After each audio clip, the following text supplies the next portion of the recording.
I wasn't. What did he say? I hate death and destruction. Yeah. We're going to stay out of other countries' business. We're going to stop being the world police. We're going to concentrate on ourselves. Yeah. And he is definitely doing quite a bit the opposite. But like I said, MAGA is very happy. Now, but let me ask you this. With the notion that the head of state in Iran was an oppressive individual, oppressing his citizens, obviously not a fan of women's rights, literally executing protesters. Regardless of what promises Trump may have made in the campaign, is he indeed doing a good thing by getting rid of this guy, getting rid of several members of that regime? You could. It depends on what position you take on regime change. Now, we can say, yes, he's saving somebody, but when you don't know who is eventually going to take over, they could be worse. Yeah. So now do you give him credit for hurting more people when the people are worse? Because I can give you, a couple countries. Well, that happened in Iran. That actually it happened in Iraq. It happened in Libya.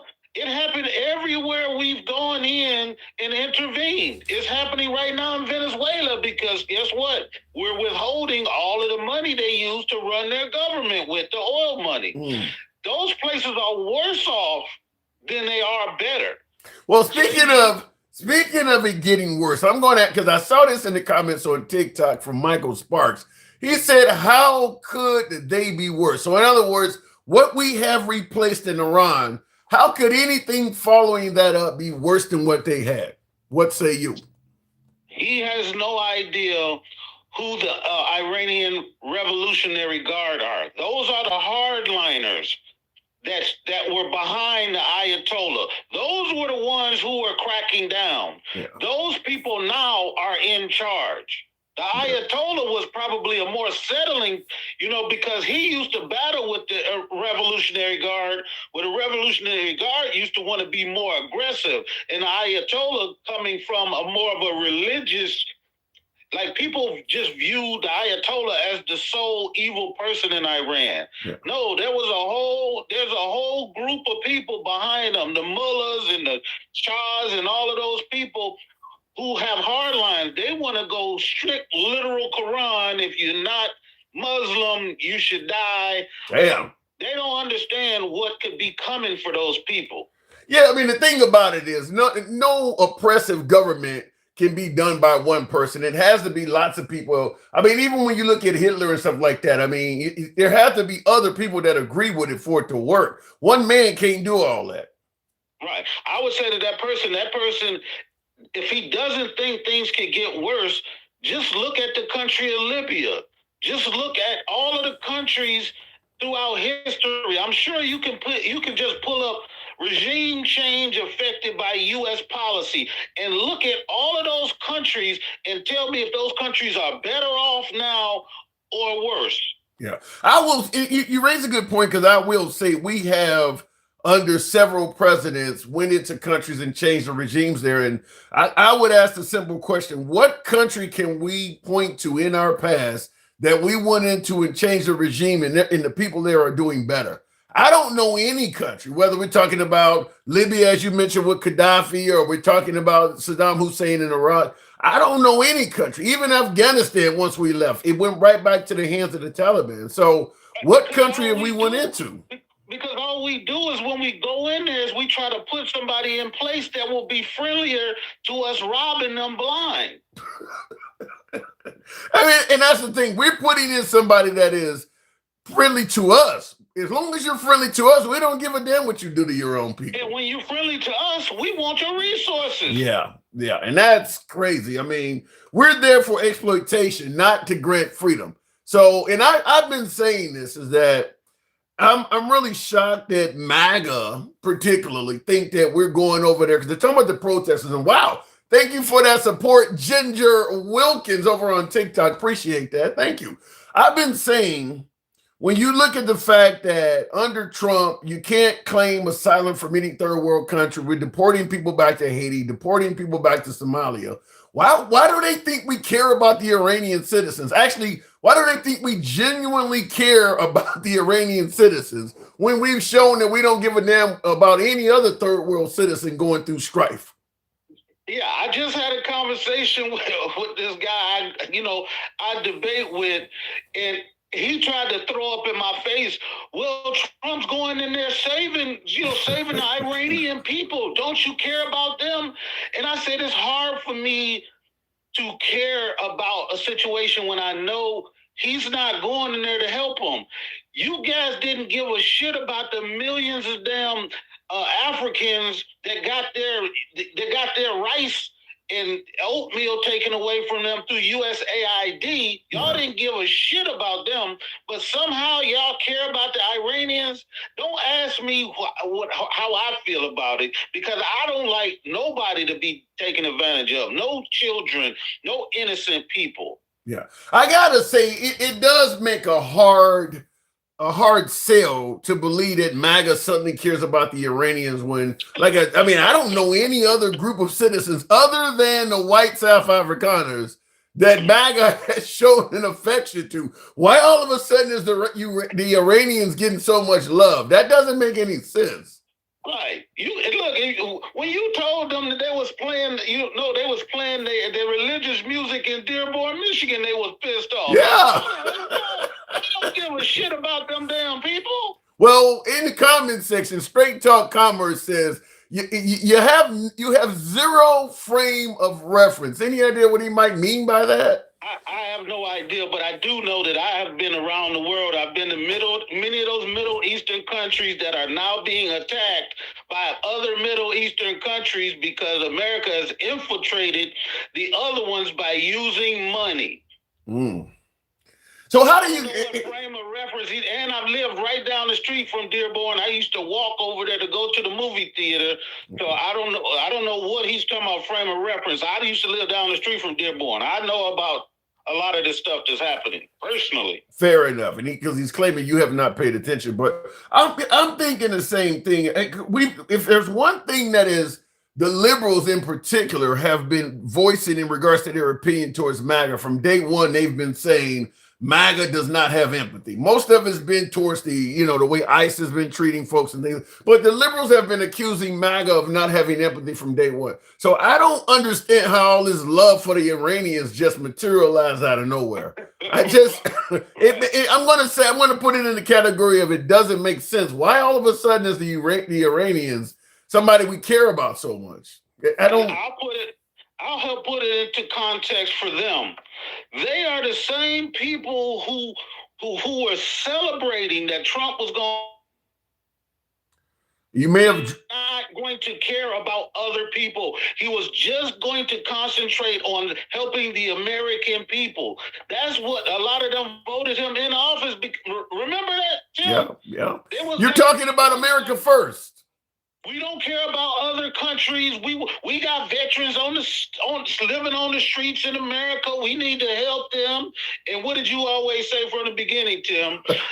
It don't matter what the hell we do. What extra money? Remember that? We giving extra money to dang on Ukraine when we could be taking care of our soldiers. Now that we stopped giving to Ukraine, guess where that money went to?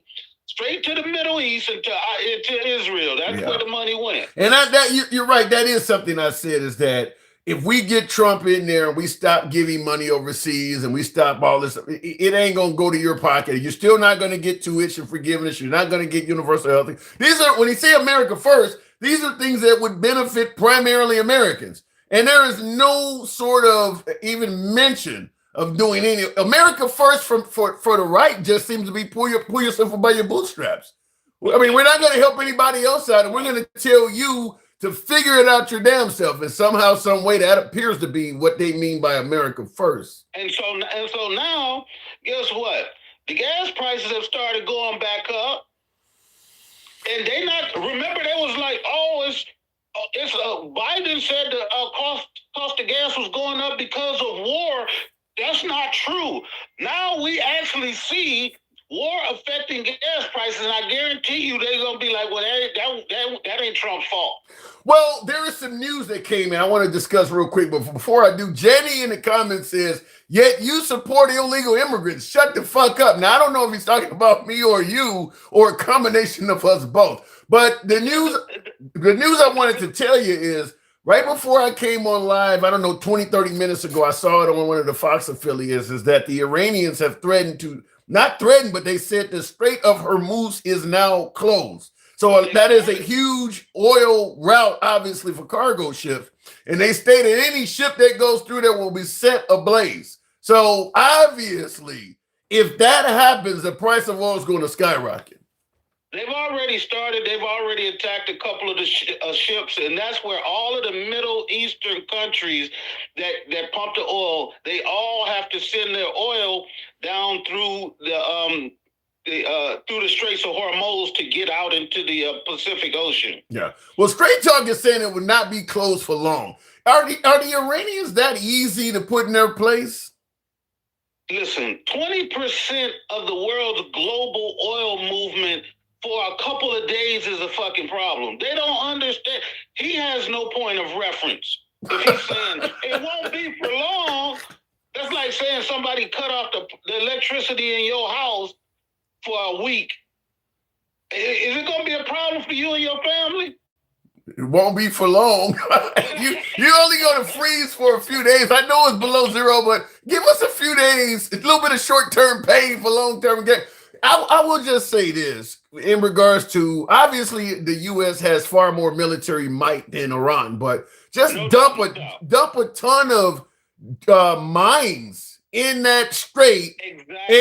and that's it. All they got to do is go through. Then you can blow up whatever you want to blow up. The mines are still in there. You could be spending months or weeks looking for fucking mines. So it is shut down. It doesn't matter. Go ahead. The Iranians have been preparing for this possibility for decades. They knew their only last resort to get back at anybody who tried to attack them was to shut that. They've always said that. So you don't think that they have multiple ways of doing it? You think that there's somebody standing, on the pier controlling that shit?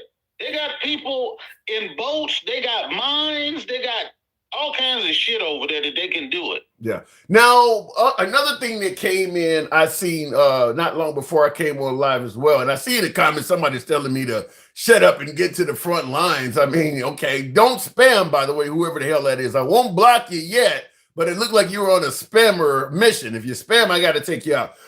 The amount of service personnel that have lost their lives, I believe, has bumped up to 6. So yeah. The remains of 2 more have been found. Do you now look at the end of the day? Some folks are saying that Iran was, possibly going to get a nuclear weapon, and that would pose some sort of threat to U.S. interests abroad. Do you see what these U.S.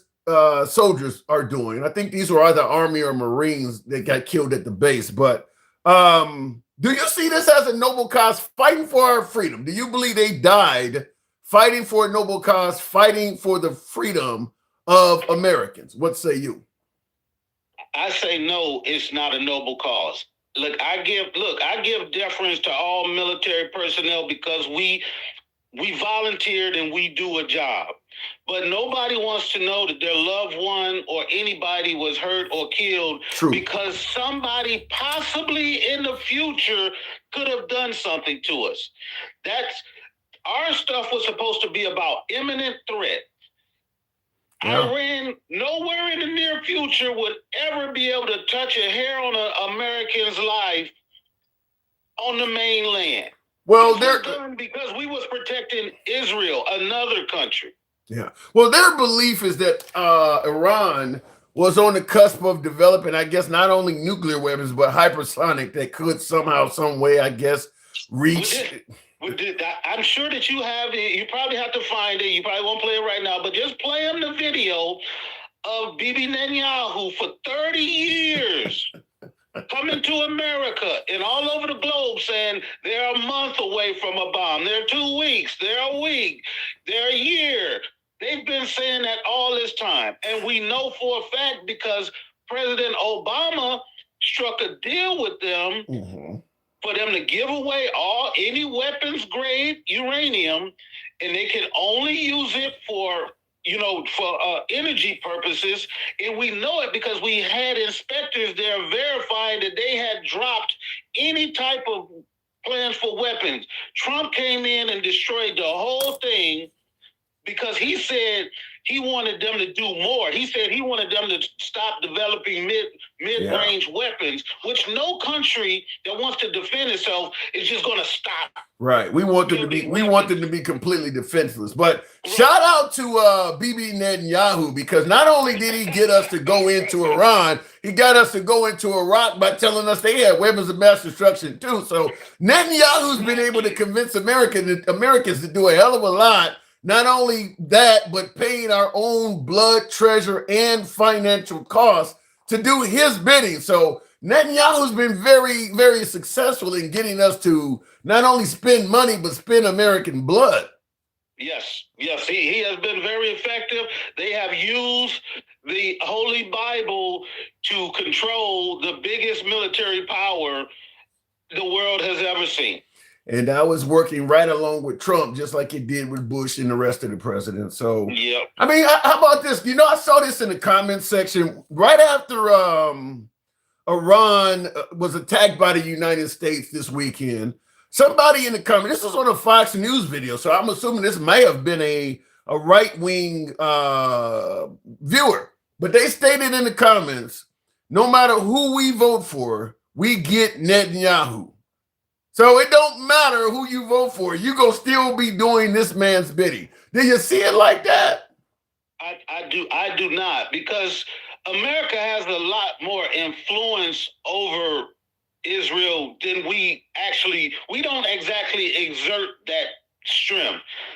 Biden and Kamala has started exerting some of that. Remember when we pulled back on the heavy. But they were still chanting. I mean, I'm talking about the progressives. They were still chanting "Genocide Joe has got to go." So even the left thought Biden was doing too much. They were moving towards being tougher. Remember, Obama was tough on that. Yeah, Obama was a bit tough. Let me ask you this: Kamala Harris, I wouldn't do anything different than Biden.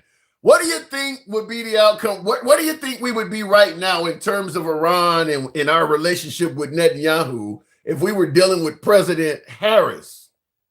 Well, if you take a look at her speeches, she had already started moving away from Joe Biden, leaning more on Israel to stop doing what they were doing. It's hard to say what would have happened over time, but I definitely know she would not have attacked Iran on behalf of Israel. Yeah. They would have had to do it on their own. Last question. They don't have the capabilities to take out Iran by themselves. Fair enough. Last question. Would Maduro still be in charge down in Venezuela? Yes, he would still be there. Yeah. Yes. I tend to agree. We might have tried to come to some agreement with him, which he's a hard negotiator. Who knows? But I think when you start taking steps like Trump is taking and you don't know what the final outcome is, I think a lot of presidents were kind of scared or nervous about just doing what Trump is doing, just doing shit, and then we'll just see what happens. Because one thing I want to let everybody know out there is that Trump has put all of our service members over there in jeopardy. Somebody along the way did not think this plan out to the point that somebody said, well, hey, what if we attack Iran and they attack all of our military bases throughout the Middle East, which is what they did in Bahrain and all of those places, Iraq. Those people, they didn't have the defense of the Patriot missiles like we defended Israel. Right. Our bases are out there ass out while we over there spending all of our Patriot missiles and all our Tomahawks protecting Israel proper. So the people that get hurt on those bases is the direct responsibility of the commander-in-chief. So I don't want to hear nobody say no shit about Joe Biden. He lost 13 service members and it could have been prevented and all of that shit. This is This is incompetence to leave all of those bases in the Middle East unprotected. Well said, Cal. I got to move on, but the moment we cross the 13 mark, I will certainly make a video saying Trump has now surpassed President Biden. Cal, thanks for coming through. But no, if you add the people that died in his first administration and you tack these ones on. Who died in his first administration?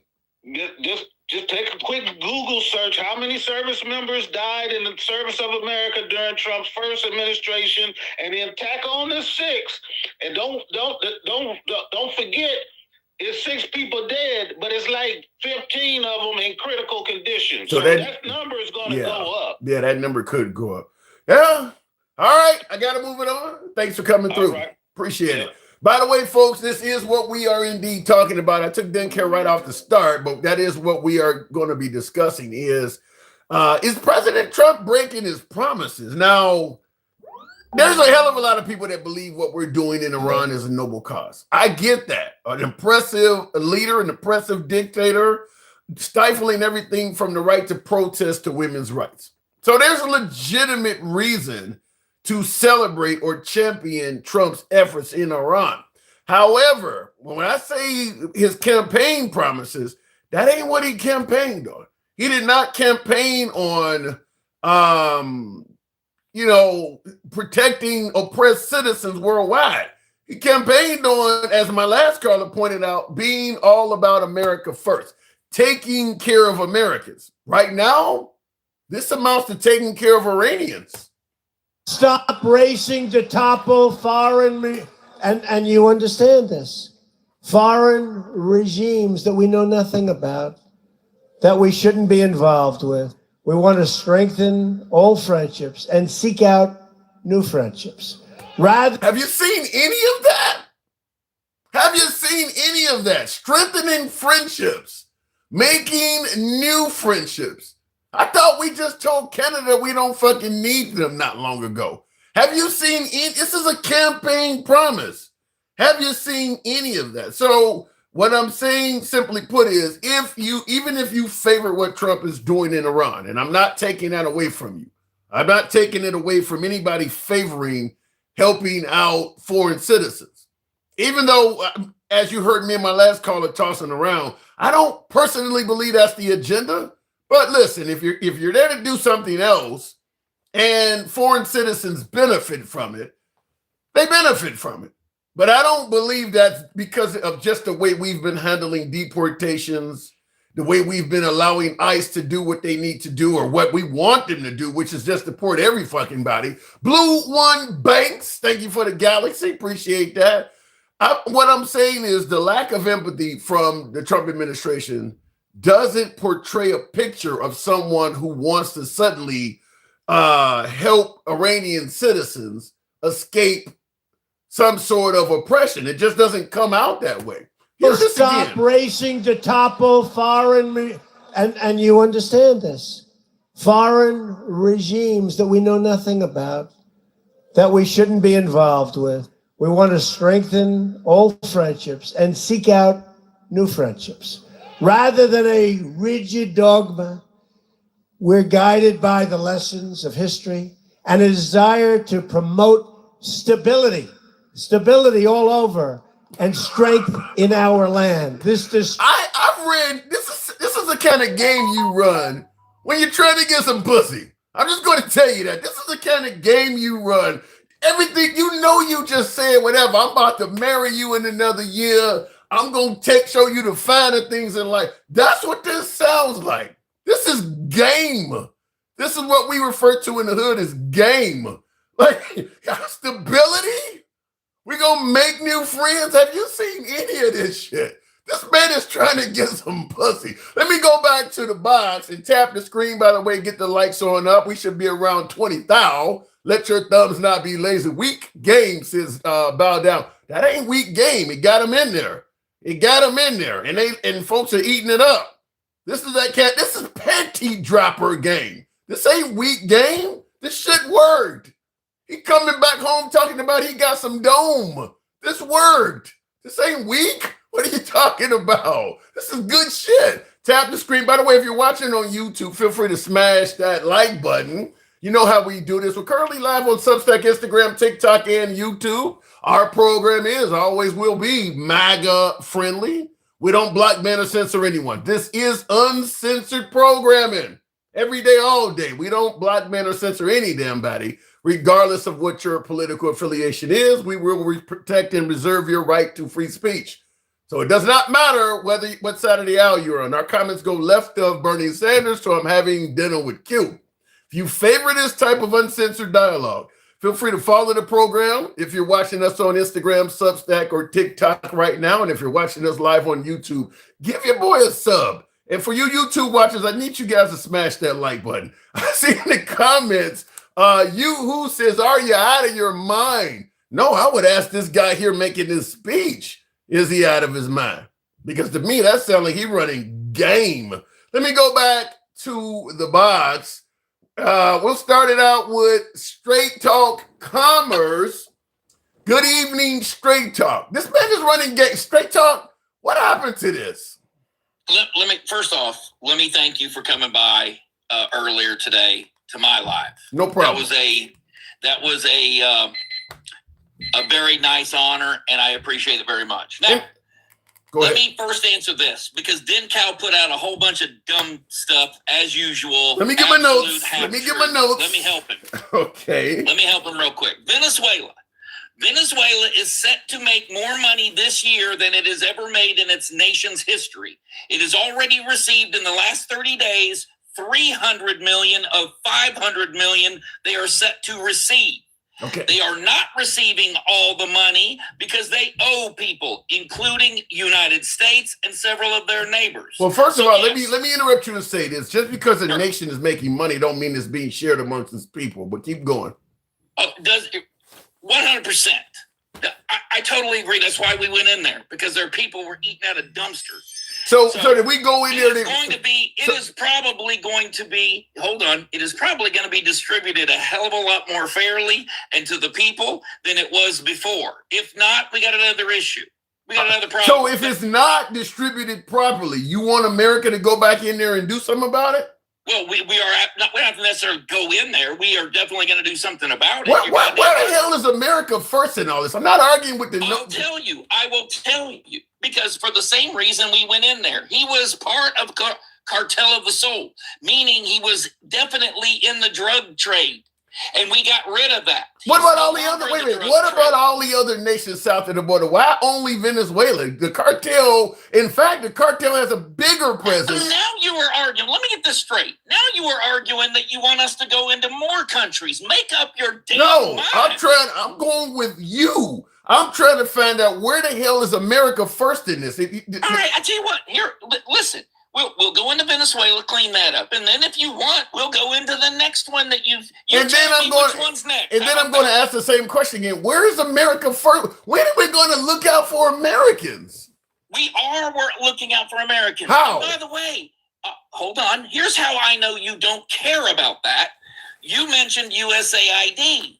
Not only did the people that were supposed to receive USAID not getting their rice and their corn flour and all of the medications, but it wasn't going to Americans. And you don't care. You're whining about things people were not getting. We shut that program down because the recipients were not getting it. So what are we doing for the recipients now?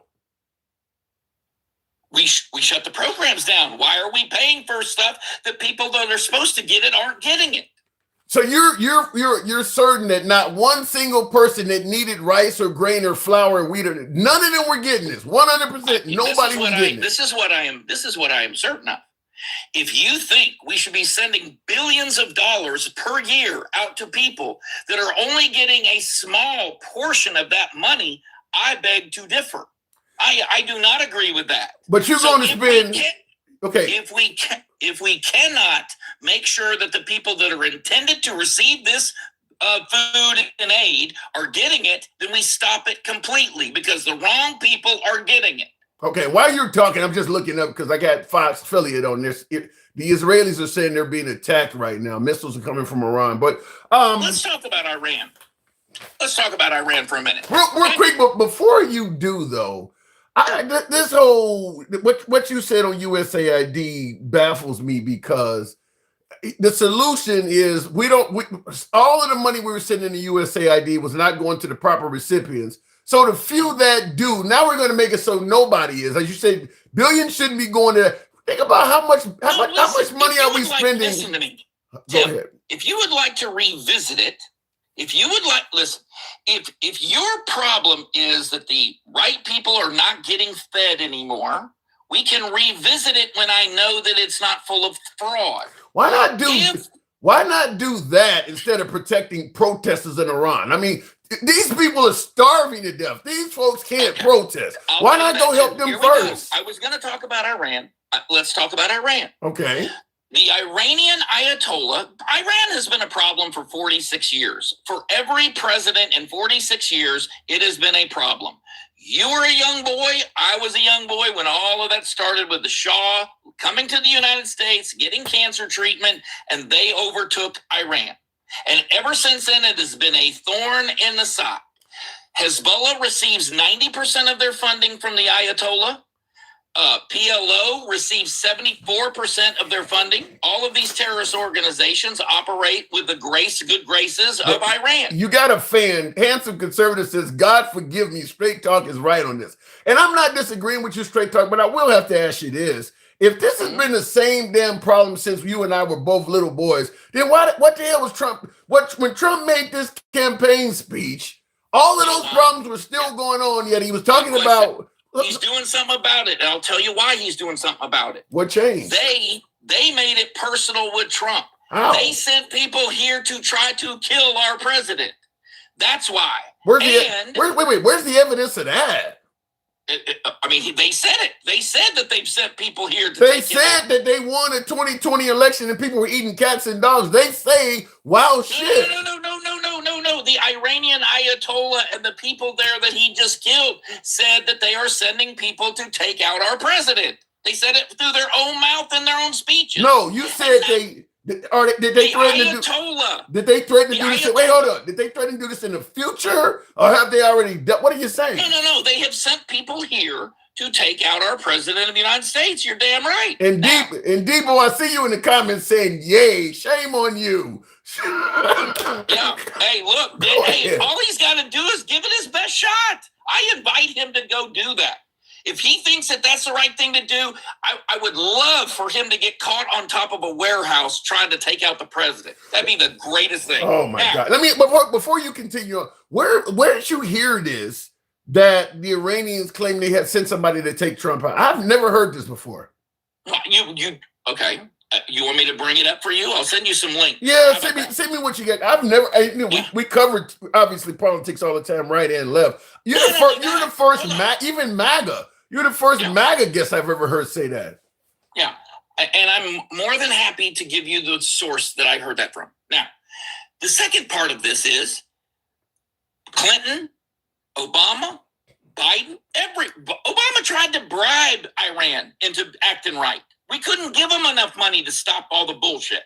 Well, that ain't necessarily true according to all of our allies. According to our allies, the deal Obama made with Iran was following that. That's why when Trump became president the first time and broke the deal, they were demonstrably not following it. I'm just telling you what our allies said. They were enriching uranium.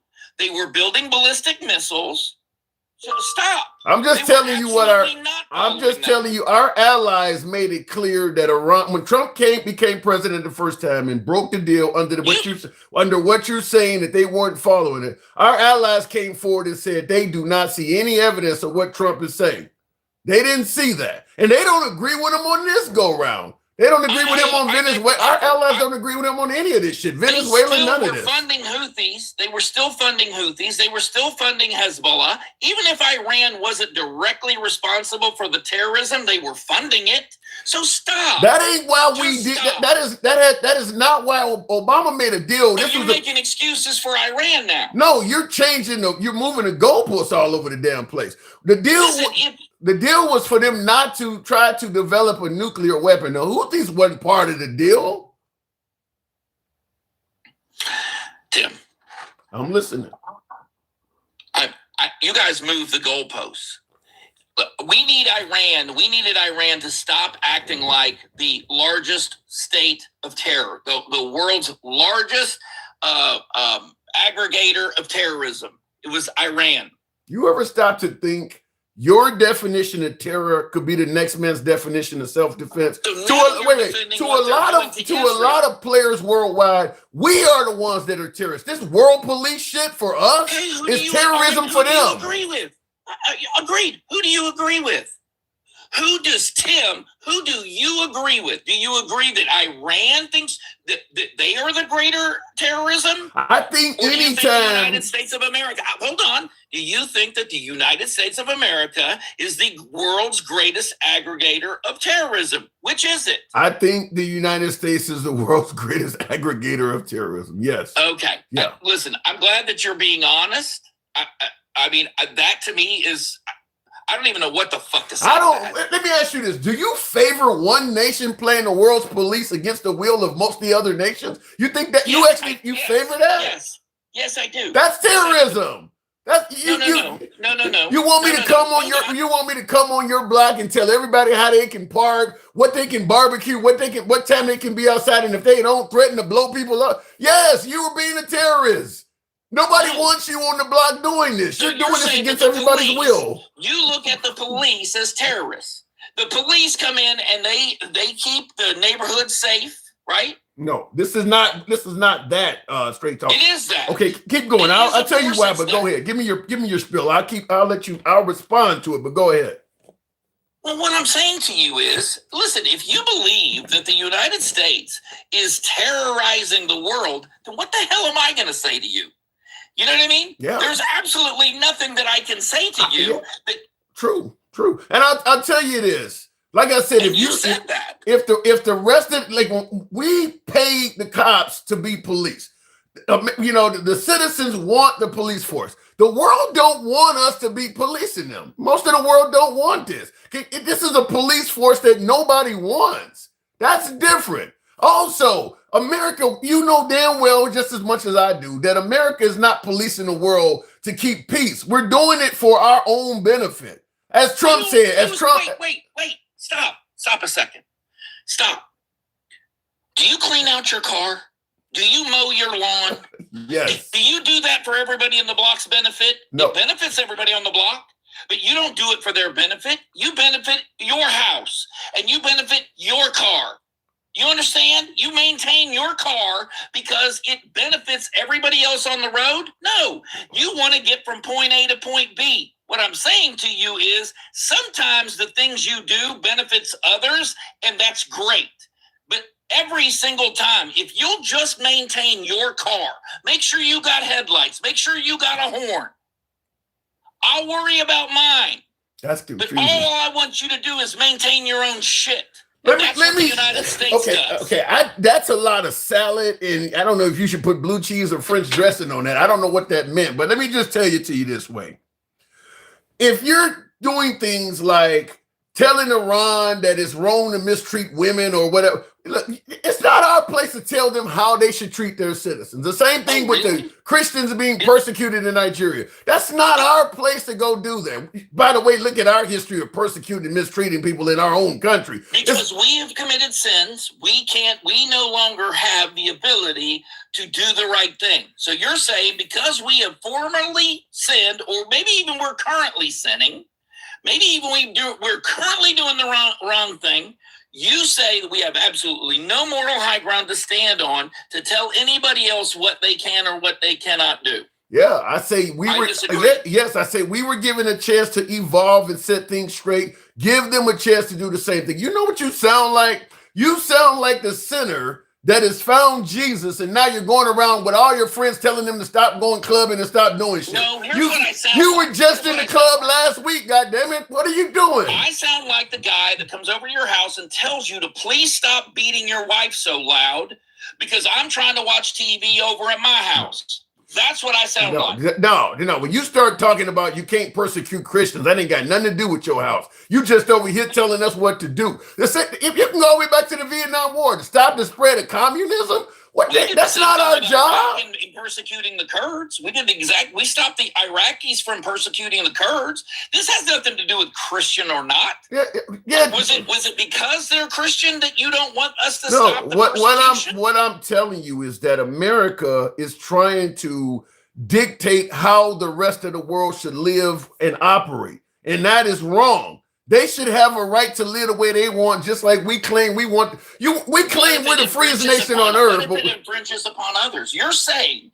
that we should not have anything to say about anyone else, and that they can do whatever evil they want to their neighbors. They can invade their neighbors. They can set fire to their neighbors. They can destroy their neighbors' oil fields. They can do whatever they want to do, and we should just sit back like every other country and not do a damn thing. That's what you would do. I say we have what is referred to as the United Nations. If the United Nations views human rights abuses and we all collectively get together, that's what I mean by a police force that the people want versus somebody just playing it on their own. The United Nations is a bunch of global people getting together saying this is wrong. America is now like, we're going to do all this shit on ourselves. Even to the point where the United Nations is like, no, what you guys are doing to these people is wrong. What was the last time that we did something like that, like you're describing? And we ended up in World War II. Fighting someone who tried his very best to completely annihilate an entire race, nationality, and religious group of people. So I would submit to you, probably a better idea if we nip that kind of stuff in the bud when we can, and for as long as we can, and fight for our values, because our values are the only ones we can fight for. Our values is naming detainment centers Alligator Alcatraz and talking about you could get eaten by alligator. That's our values? That was Democrats that named that. Stop. Wait. Democrats created Alligator Alcatraz? No. We created we made the detainment facility, and we should have. We have 15. Who named it Alligator Alcatraz? Yeah, I was making a joke, but Why I have no idea who did that. Why do you fuckers always make these jokes about such morbid shit? I mean, like, what are you going to do? Laugh at somebody's dead grandma because she wore the wrong dress to a funeral? I don't know. And why is that morbid? You're talking about people getting eaten by alligators and you're making jokes. That's morbid, yes. No, Alligator Alcatraz, that's in reference to who's guarding it. No. If you leave that facility, you're going to get eaten by alligators. Right. And I don't even know why we're talking about that. Because you're trying to say we got the moral high ground and stuff that don't play into our values yet. We are here talking about. We were invaded by 10 to 20 million people. We have every right to remove. You know what's funny as hell? You view the immigrants coming to America for a better life as an invasion, but what Trump is doing in Iran is not even a fucking war. That's hilarious.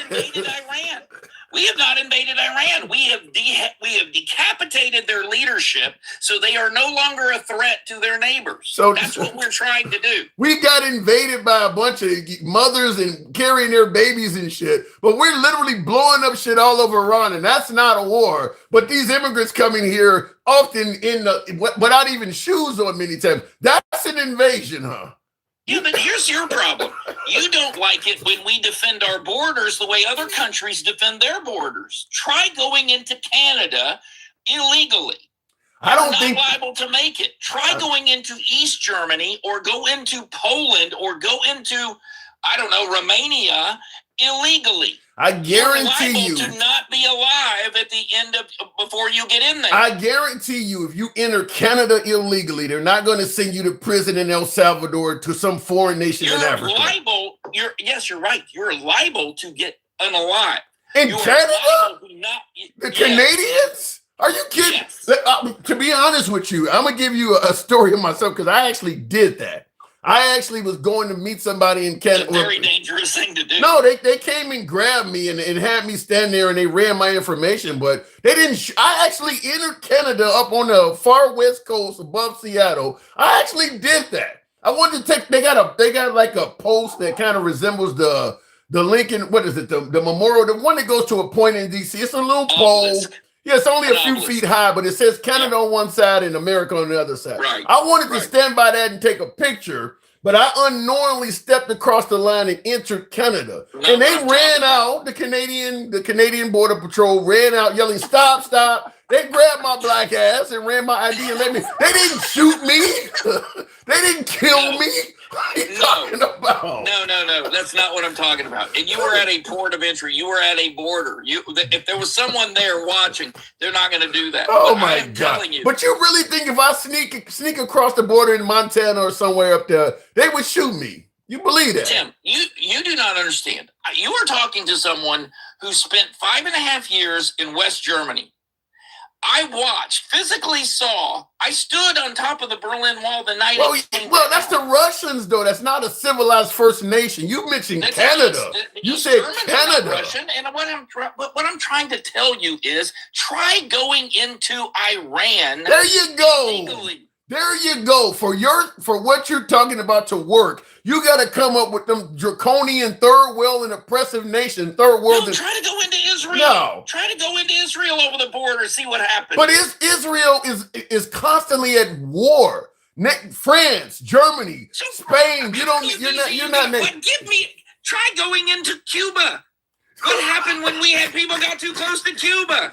I mean, what example do you want? Give me an example you'll accept. Every country goes to other countries. Okay, any NATO member nation, with the exception of, let's try all of the Western civilization nations, all the westernized nations. Good. Okay. Yes. Finland. Try They ain't going gonna kill you. They're not gonna kill you doing Tim, that. You have never. And by the way, go into Australia. Try going to Australia. I lived in Australia for 5 years. You didn't get there illegally. No, but I watched the news like I do here, and they had a major illegal immigration problem from Papua New Guinea, Fiji, Somalia. They didn't kill any of them damn people. How long did it take you to get through? Out of curiosity, how long did it take you to get through customs in Australia? To get through, just to come in the country and visit? Yeah. No. From outside, you go through customs to get into the country. To get into the country, how long did it take you? I mean, shit, I don't know. Once you get off the plane and you get your luggage, I say less than an hour. Okay.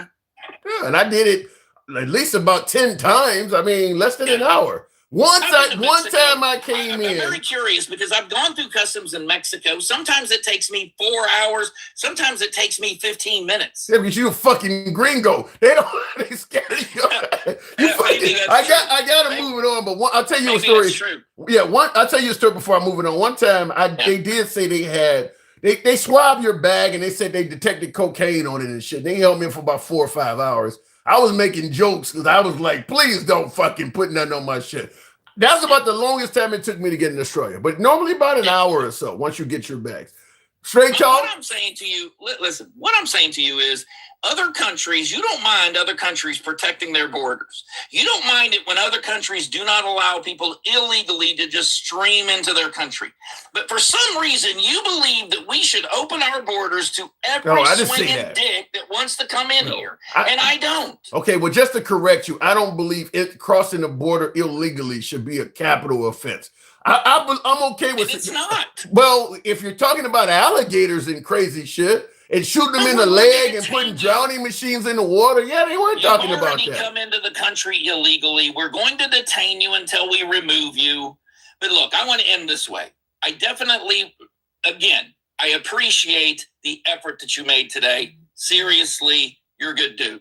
Thank you for doing that. Good shit. Come on back anytime. Good to talk to you again. Straight talk. Appreciate it. And by the way, anytime I'm not doing my own lives, I'm generally in MAGA-oriented lives. I enjoy talking to MAGA. You know, I'm a glutton for punishment, whatever the case may be. But yeah, he's right. I came in his live, spent a good half hour more. I don't mind that. Anyway, tap the screen. Get your going up to 30 thou. Let your thumbs not be lazy. This is MAGA-friendly programming, but liberals are welcome as well. President Trump, you see, we've been asking the question of promises made, promises broken. Does it appear that President Trump is doing a 180 on his campaign promises? I'm going to tell you my own humble opinion based on the tons of available clips in existence. That does appear to be so. Now, MAGA's happy. I get it. MAGA's going to be happy no matter what. But his campaign promises sound different than what he's actually doing right now. We will stop racing to topple foreign, and you understand this, foreign regimes that we know nothing about, that we shouldn't be involved with. We want to strengthen old friendships and seek out new friendships. Rather than a rigid dogma, we're guided by the lessons of history and a desire to promote stability all over, and strength in our land. This destructive cycle of it. Seeking out new friendships, stability. We're not going to, foreign governments, we're not going to get involved with governments. Does any of this sound like what you're seeing from the first year of Trump's second term? Are you seeing any of this? Because I'm going to tell you, it doesn't, I don't know, it doesn't appear to be what I'm seeing, but I want you guys to let me know. Badass Boss, aka Gangsta Grandma, good evening. I can't stand you. You stay fluffing, don't you? Now you need to say thank you for all the gifts I got for you. You didn't say that. I didn't see the shit. I didn't see it. I bet you did. I bet you did. And then keep the same damn energy when I call you the N-word that the white man called you. Okay, Keep the same damn energy. Do you understand me? Why do you want to call me the N-word? Why do you want to call me the N-word? Why do you want to call me the N-word? Because you are my. Never mind. I can't say it. Well, listen. I didn't have an issue with you saying it the first time. You was on time number 4 by the time I started voicing concern.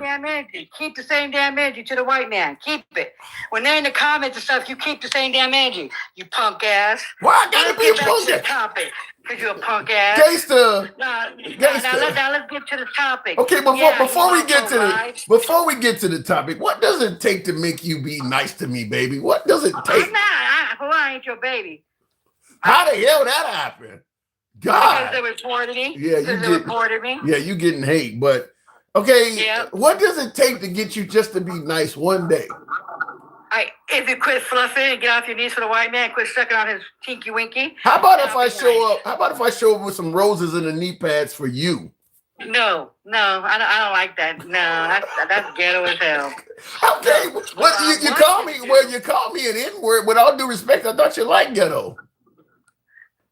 I call you what I call your ass. I'm the only one that should better be calling you. But unfortunately, you let the white man do it. But you don't have no hate for that shit. But oh God forbid, a black woman does it. Oh, cry baby. Oh. I gotta drop you. Well, Edge Bike in the comments says, boy, that woman is very racist. Mentioning you. You don't let the white man. Okay, let me tell you something. For one, we cannot be racist. Now, we could be prejudiced and shit. Oh, yeah, get your eyeballs. You're crazy. You can't. What are you telling me? Black people can't be racist? Wait a minute. No, let me tell you something. Shut the fuck up. I'm God. Get off your knees. Wait. Let me make sure I'm hearing this clearly. Hold on, hang on. Before you continue, I want to make sure I'm hearing this clearly. Are you trying to indicate that black people cannot be racist? We really can't. That's crazy. The hell you can't. Are we in power though?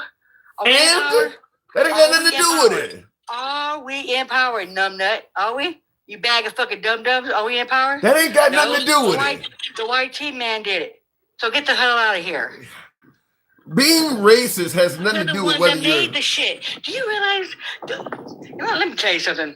The white man made racism, okay? The white man made it. Oh, if I call him a white boy, oh, you racist. Oh, if I say white man, you're racist. Okay. No. Okay. I think you're crazy, but... And I see Will G... You know what? A lot of my type of men always knows I'm fucking crazy. But I know that they know that I put them in their place. Well, so shut your ass up. Okay, well, let's get on track. Mr. G says Trump ain't shit. Says 6 troops gone so far. So we've lost 6 troops. Do you blame Trump for the loss of these service personnel? Yep. Blood is on his hands. Yep. And we didn't have to go in there. Well, to save a hoe. Well, I mean, listen, they were reportedly mistreating their own citizens pretty badly. Okay, and we mistreat ours. What the fuck you want? Look what we're doing to black and brown people. What is happening? What are you talking about? Hold on for huh? What are you talking? How are we mistreating our own citizens? What are you talking about? What do you mean? How is the white tea man is over here kicking people out of our damn country? That's not mistreating. They don't have a legal right to be here. They don't have a legal right to be here. They can kick them out. What the fuck about? We don't have no legal right to be here. You know what? The white man don't have no legal right to be here. And anybody could be in this land because it was stolen from the indigenous people and the indigenous Mexicans. So shut your ass up. So why can't the white man go bye-bye? So what are you saying? Because white men colonized America, anybody can come here now? Okay, let me break this shit down to you. I want to do this for the last fucking damn time, okay? They stole this land. They did. That's hundreds of years. That's hundreds of years ago. Okay, and guess what? United States, they're paying for it. Do you know why? Do you know why the white man gives the indigenous people money for their land? Because they stole it. So this is why. So what you're saying then is because white men stole this land, no, they can't stop anybody from coming here. They're wrong to criticize anybody. That's right. They stole the shit. They stole it. You know what, Uncle Tom? You know what, you Uncle Ass Ruckus? Let me tell you, so get off your knees. That cock isn't looking too good for you. Gangsta Grandma, do you not realize that most nations were conquered or stolen from somebody else? By what? By who? By who? By other nations. White man. No, that's not true. The white man. No, because many African nations were formed through a lot of African nations. White man. That's not just. Why do you want to? You got white man derangement syndrome. It's not just white men. Okay, Tim. You know, you have the white cock so up deep in your asshole. I mean, do you feel it anymore? Are you so gapped up you can't feel it no more? And young Bryce says personal racism versus institutional racism. That I can agree with. Now that makes more sense. Let me tell you, I know my history. I know it. See, you're so uneducated. You have a platform. You have a platform that you're not even educated on. No. You're not. You sit up here, you let it, like, oh my God, straight talk is so fucking butt ugly. I shit you not. I seen him today. What? He can't even go out in the sun. Why would you? His bald head is so big. He looks like his head is bigger than his body. Oh God. Like, have you ever seen that Alien show? Oh my God. I was like, oh, I fuck you, nut. They took Gangsta Grandma off. Listen, by the way, folks, we don't block, ban, or censor, but I can't stop the apps from doing it. Gangsta Grandma got taken off in the middle of that spiel she was giving. Gangsta Grandma's always, or Betty, what is it, Badass? I think the name she's used. You're always welcome back, but I can't stop the folks from reporting you and taking you down, but you're always welcome back on the program. Leave Straight Talk alone. That was horrible. But listen, she says the same thing about me. So she's going to swing hard no matter what. She says the same thing about me. Anyway, let's continue on with the program. I need you guys to tap the screen. We should be around 40,000. Tap the screen, get the likes on up. If you happen to be watching us on YouTube, I'm going to solicit to you to smash that like button. It helps out the algorithms, bring in more MAGA. So if you're watching us on YouTube, I need you to tap that like button. It doesn't cost you much. We got multiples in here of what the actual likes are. So some of you folks, show your boy some love, tap that like button. But young Brycey, I do agree with you. There is a difference between personal racism and institutional racism. That I agree with 100% because one party is not in position of power to have institutional abilities to be institutionally racist, but you still can be personally racist, which is why I disagree with the notion that blacks cannot be racist. I do believe blacks can be racist. Do they have the power, the institution behind them? No. So good distinction. I appreciate that. Tap the screen, get us up to 40,000. We'll take the next caller. Looking in the comments, what is personal racism? Link, hate. Hate is personal racism. Look, you can actually have let's say, for instance, a Chinese guy moves into your neighborhood and you and a few of your friends don't like Asians and you beat them up on the way to school every damn day. You don't have any institutional powers behind you at all, but you guys are personally fucking racist.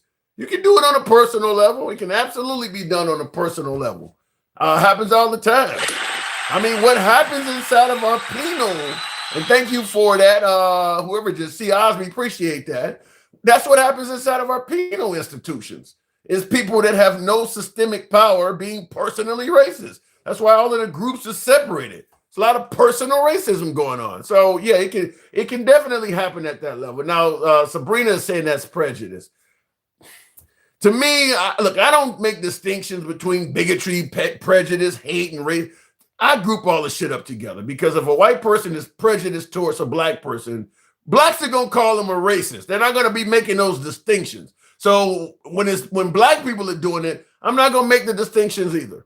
But if somebody is being bigoted or prejudiced towards a black is gonna say they're racist. They're not gonna make all those distinctions like that.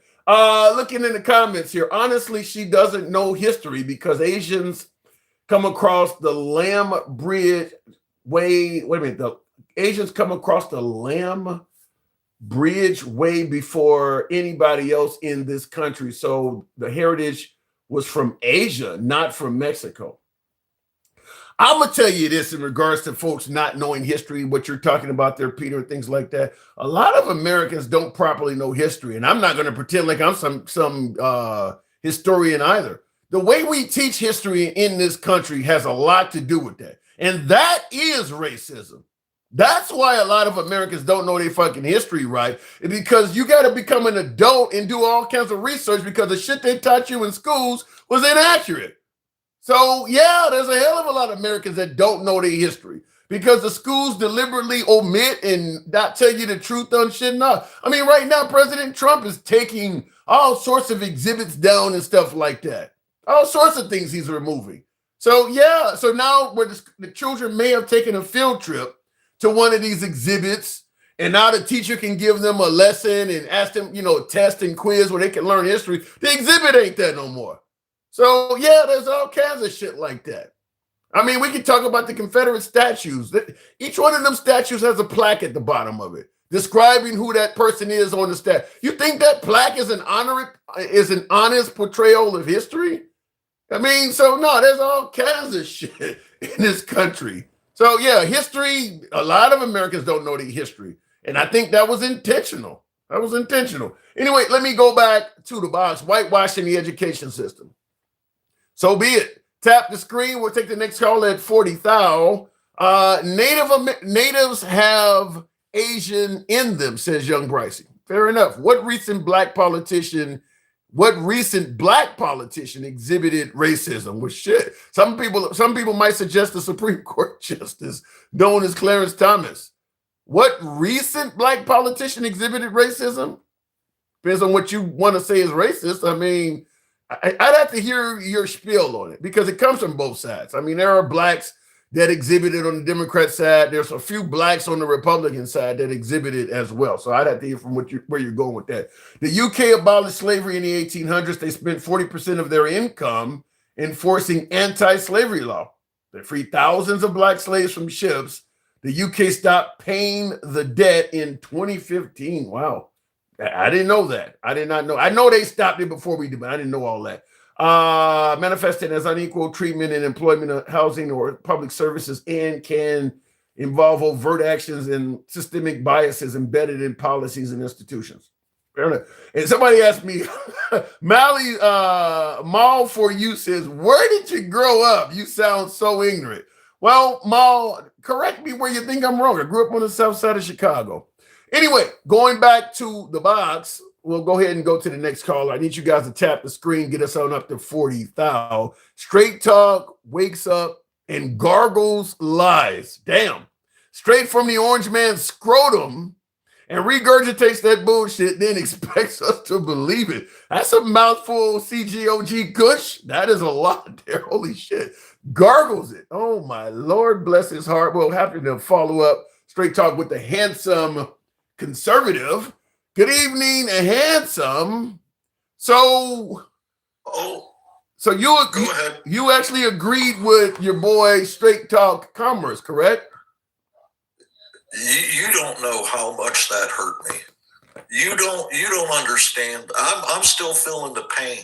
Okay. But I do have to ask you, now you're a conservative. You only voted for Trump once, right? That's correct. Okay. The first time. Do you now? What I've been playing here? Have you been here and heard this clip I played? I did not. I'm Okay. sorry. I was cooking dinner. Okay, well, I want you to play this because this may add some seasoning to what you're about to eat, and I want to get your take on it. It's not 30 seconds or so. Stop racing to topple and you understand this. Foreign regimes that we know nothing about, that we shouldn't be involved with. We want to strengthen old friendships and seek out new friendships. Rather than a rigid dogma, we're guided by the lessons of history and a desire to promote stability all over. Now, these are his campaign promises. And by the way, Molly Jacobs, feel free to come on up. As Bob Barker, the late Bob Barker once said, come on down, Molly. She's saying, why do we talk to the same people? This is who requests. Molly, you can come on up. I'll make you next. So I want to ask you straight talk. This is his campaign promises. Now, you favor what Straight Talk Did you said. just call me Straight Talk? Well, because I'm about to tie you into Straight Talk. Conservative, you favor what Straight Talk said. How do you feel? This is his campaign promises. Is he living up to this? No, he's not living up to it. Tim, we have been down this road so many times. I don't believe Republican or Democrats' campaign promises. Okay, that's exactly what they are, is promises to get elected. They have no intention of keeping them. Do I think that he meant it at the time? Yeah, probably, but I don't know what he knows now that we don't know. Well, I mean, he may have information that we don't have because he's the president. Well, but the problem is he's already served as president once, and the reasons that he's citing for going into Iran, they've been citing those reasons for 20 plus years. So at the time he made those campaign promises, everything that's wrong with Iran in his eyes now was wrong with Iran then. Okay. So was he incompetent? Did he not? Was he ignorant on what was going on in the world? Well, let me ask you this. That clip you played, is that from this time for him running, or is that from the first time he ran? I believe this is, well, let me see. That's a good question. It is, shit, it just went away. I do want to bring that back up. I believe it's from. Stop racing to topple. I'm trying to see the actual, how old is this clip? And my computer is doing all sorts of weird shit here. But it might be from I would just say this. If it's from the first time that he was president, when he first got elected, he knows stuff now that is happening now. This clip is 6 years ago. So this would be from before the first time. Okay, so new information has come to light. I don't know what it is. I'm not the president. So, I mean, I can't, you're asking me about why he's doing it. I assume my answer would be, I don't know. I don't have that information. I don't, what I came up for was to talk about them blowing up the oil tankers and stuff, because I had an opinion on that. But wait a minute, you talking about in the Strait of Hormuz? Yeah, Okay. Yeah. That's why I came up. Okay, well, go ahead. Give me your spiel on it. I'm curious. Well, it appears to me that this is going to be a problem because it's meant to be. It's not just Iran. It's not just oil from Iran, or it's from all other countries that have over there, right? Did I get that right? Yeah, they're trying to drag as many people. They're trying to drag as many people into the conflict as they can. I mean, I get it, because Trump is killing people. Trump is not just trying to change the regime; he's killing people. So these folks are desperate. They're gonna do whatever they can. He's killing folks. Okay. And I hear what you're saying. I'm not disrespecting your opinion at all. Mm-hmm. But I would just like to point this out. The dumbest thing in the world, while you are fighting a power like the United States of America, with the equipment that we have, okay? The dumbest thing in the world is to bring other countries into the fight against you because you're sinking their oil ships. That makes no sense to me. Yeah, but you're assuming that if they close the Strait of Hormuz and start sinking ships, that Iran, a lot of countries may say, look, Iran wouldn't be doing this if you weren't fucking with them. Iran may not get the blame. and I disagree, and here's why. I'm gonna tell you why. I disagree because there's one thing that matters to all countries, and that's money. Okay? When you start fucking with another country, not just America, but when you start fucking with other countries' money over there where that strait is, okay, they're not going to be on your side. They're going to be, hey, we weren't attacking you, and now you're sinking our ship and costing us whatever a tanker is worth, and you're preventing us from making money. I would be more inclined to somewhat see your point and agree with you if it wasn't a Christian nation like America and Israel talking about dominating the region. So you don't want Iran. This is what I'm telling other Middle Eastern players. You don't want, you're pissed off at us for what we're doing with these ships. So you're gonna get rid of us and leave our region up to Americans and the Jewish people, because that's who's going to take it. What they're going to do is going to be way worse in terms of your religion, your way of life, and all of that, compared to these ships you're complaining about. Let me say this. Couple of things. One, America is not a Christian nation. Believe me when I tell you, I wish it was. If you think 70% of Americans are Christian. 70% of Americans are Christian. Okay, but having 70% of America be Christian is not the same as the entire country being ran by, say, a Christian king or something like that. Yeah, but conservative, they looking at it from the outside in. We're talking about God all the time. It's on our money. It's before every sport event we play. For outsiders looking in, America looks Christian as hell. I mean, you're here on the ground, you can make that statement. But to outsiders, we look exceptionally Christian. You swear in on the Bible, everything we do to outsiders look like that's a Christian nation. Well, now hold on a second. Before Trump came in this time, okay, I would have agreed with you on that.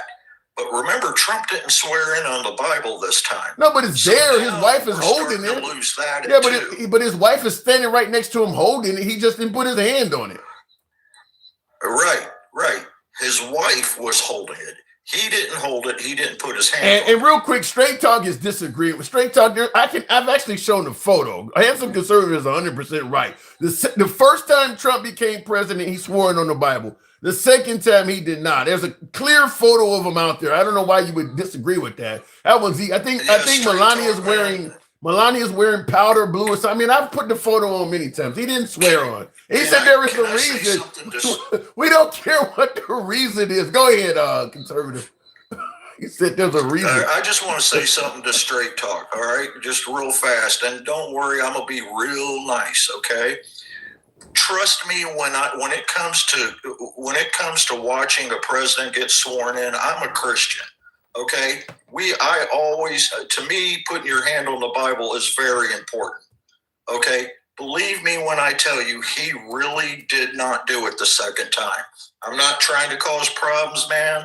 I'm just being honest with you. I think they tried to say that it happened in the spur of the moment or something. Some kind of excuse they're giving Trump for why he didn't put his hand on the Bible. Yeah, excuses are like assholes. Everybody's got one. I got you. Yeah. But back to the ships, man. The ships. When you fuck with a country's income and oil is at an all-time high, gas is going up. It's going up here where I'm at. And it's going to continue to go up. Food has even gone up this month because of having to ship it in and stuff like that. But let me ask you, did Trump do the right thing with Iran then? Did Trump do the right thing about taking out the, what is it called? The Ayatollah? Well, yeah, but they're gone and we still bombing them. So there's a lot more than just taking out the Ayatollah. Well, as far as the Ayatollah goes, which I think is their version of a president, I think that's their version of a leader. By taking him out, absolutely. I got no problem with taking him out. That dude is seriously evil. Yeah, but conservative. there's a lot of quote unquote seriously evil leaders around the country. I mean, Kim Jong-un is seriously evil, and Trump went over there and shook his hand. I'm so glad you brought that up. I'm so glad you brought that up. Had we done what we needed to do in North Korea, no disrespect, Kim Jong-un right now would not be sitting on nuclear weapons. Had we not bowed out, had we not kissed ass, I can't remember who was in office at the time. It could have been Trump, could have been Biden, I don't know. But had we not kissed his ass, we wouldn't have had a madman with nuclear weapons. So my statement stands. The dude is seriously evil. And as far as Kim Jong-un goes, do some research on what happens when somebody crosses the border from North Korea. Yeah, but I'm not disagreeing that if you cross the border illegally and enter into one of these third world or dictator-like countries, the punishment is draconian. But you notice we often have to compare our border to the border of Russia or North Korea. You never compare it to France, or what happens if you enter Germany, or what happens if you enter Norway, because the civilized nations don't do that shit. You always got to bring up these horrible dictatorships to make a point. I'm going to be fair with you. I'm going to try to be fair with you, okay? Honestly, it's pretty much like this in my opinion, okay? The countries that are ran by religious extremists like Iran, okay, or North Korea, or any of the other countries that have draconian laws like that, okay? Yeah, they're going to be different than the countries that are free, like the UK. Well, they used to be free, and America and stuff like that. Yeah, but even the UK that you claim used to be free, they don't have ICE roaming around their countries, going in people's houses and doing all the shit that Trump is doing. They're not treating stuff is only in places like Iran and some countries you know what they do have? What? You want to talk about it? We can talk about it. They have a law where they can come in and arrest you if you type anything online that is considered hate speech, is considered offensive. I follow people from the UK on TikTok. That is an actual law. They arrest you if you are outside of an abortion clinic holding a sign up stating your opinion about abortion. They arrest you if you start preaching Christianity outside on the outside in public. These are things Wait. If you're preaching Christianity in public, they arrest you in the UK. Is that what you're saying? Absolutely. And I don't believe that. Agree with me before you don't agree with me. I follow people from the UK on TikTok, and I'm telling you, they are shown videos of people being arrested for preaching outside. I'm going to tell you, you could be in the UK and Americans are telling you that citizens are getting deported by ICE. I mean, there are going to be citizens in the country that will tell you stuff that is not true. I'd have to see what you're talking about coming from a reputable news source. You can't preach Christianity in public? I'd have to see that. I'm talking about they're showing. Now, understand when I say they're showing this. This is what I mean. They're recording it on their phones and they're putting it up on TikTok. So it's not hard to find. It is really not hard to find, and it's live footage, dude. I mean, well, it's not live. They're recording it and putting it on I hear TikTok. what you're saying, but and I'm going to lost a lot of rights in the UK. I hear what you're saying, but I could tell you right off the bat. There are people in other countries right now watching the footage that's being, as you say, live footage that's being shown about what happened in Minnesota and things like that. And they probably got an opinion of ICE that is not based on reality. They probably think ICE is just going around shooting people. Citizens of a country that can make you think something is true that's not happening. I don't believe that's the case. I don't believe preaching Christianity is going to get you arrested in the UK. I don't believe that. I encourage you, with all due respect, I encourage you to look it up, to watch the videos yourself and make up your own mind. I can only tell you what I saw. And I'm trying to be fair and honest with you. But this isn't about the UK. You know, honestly, this is. I wanted to get on to the oil situation. Okay, we got a few minutes. We got a few minutes. A ton of money. That's going to cost countries a ton of money. And when you fuck with a country's income like that, they're not going to be on your side. They're going to jump in and start attacking. And like I said, if it wasn't a tag team between the United States and Israel in the Middle East, I would agree with you that they would put money above it. But you're going to go after Iran, and you do understand it's the United States and Israel on the other side. You're going to put money above an incident that the United States and Israel. So I don't think the Middle East is going to come. I don't think it's going to come out like you're saying. There's too many people in the Middle East that don't like Israel in particular. And I think everybody knows, even in America, despite what Trump is saying, is that Israel is behind the bombing of Iran. Everybody in the Middle East, I think, feels that way. Now, Tim, we've went over this, man. I told you I was the first one to admit to you that I saw live footage of Israel starting the attack before America jumped in. I have always been honest with you. Okay. I saw the footage of them starting the war, starting the attack with planes and missiles, and then America jumped in to defend their ally. That was the excuse that America used. But let me just say this. That's what they needed. Yeah, and by the way, for my YouTube watchers, I really need you guys to tap that like button. We got hundreds of you folks in here. Tap the like button if you're watching on YouTube. But what has just come out is that the United States and Israel had been following the Khomeini, or they had been tracking him for months. So based on, okay, they don't kill the guy that they've been tracking for months. What is all this bullshit about? Well, as Trump said, they weren't coming to the negotiating table. You guys were going to kill this motherfucker. You've been tracking this dude to find a good time to kill him. So all this, they not coming to the negotiating table. Trump said, I don't like what they're saying at the negotiating table. You weren't negotiating with this dude. You were trying to find an opportune moment to kill him and then begin bombing Iran. I mean, so just hearing that shows that Trump and Netanyahu has been disingenuous about the whole plan to begin with. Well, first of all, and I'm going to say this, I can hear what you're going to say already, but I'm going to just flat out say it. This is it for two things. One, Trump already told you before this whole negotiating thing started, he was looking for a reason, and what he wants to do, and my brother disagrees, but what he wants to do is he wants to replace the government of Iran. That is the truth. I don't care what else he said. That's what he said first. That's what I heard him say. Now, second of all, I don't give a fuck if it's Donald Trump, Kamala Harris, Democrat, Republican, progressive. Every one of those sons of bitches that you or I vote in receive millions of dollars paid to them by AIPAC, which is Israel.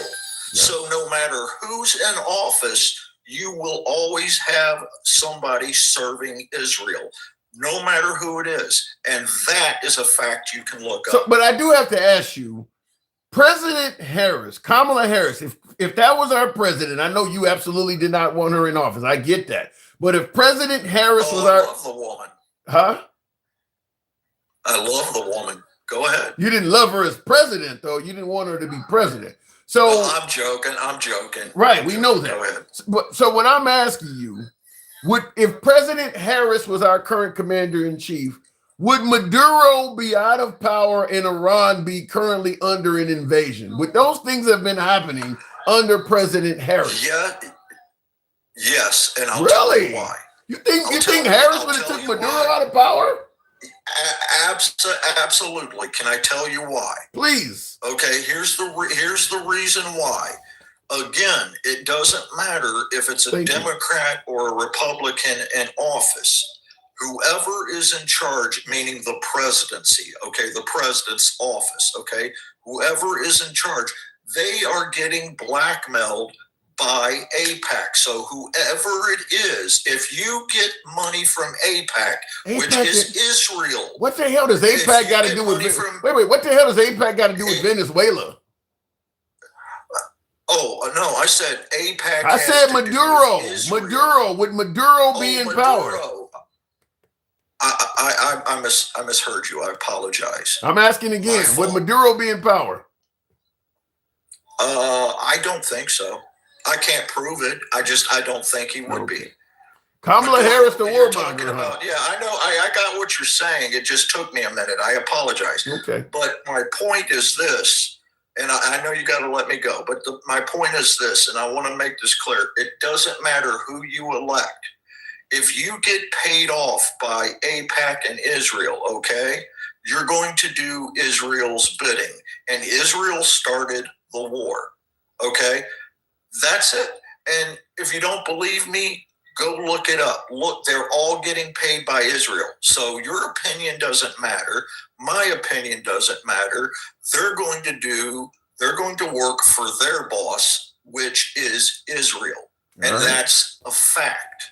I'll leave it at that, conservative. Appreciate you coming in as always. Thank you, sir. No, we're not going to leave it at that. Support your local liberal. Now you can kick me. Appreciate that, absolutely. By the way, he is correct. Help your boy out with the, somebody just did. Help your boy out with the TikTok cap go and hat and mustache. Support the program. I need my YouTubers to smash that like button. We're here generally most weekdays. We don't block, ban, or censor anyone. Blue One Banks, yeah!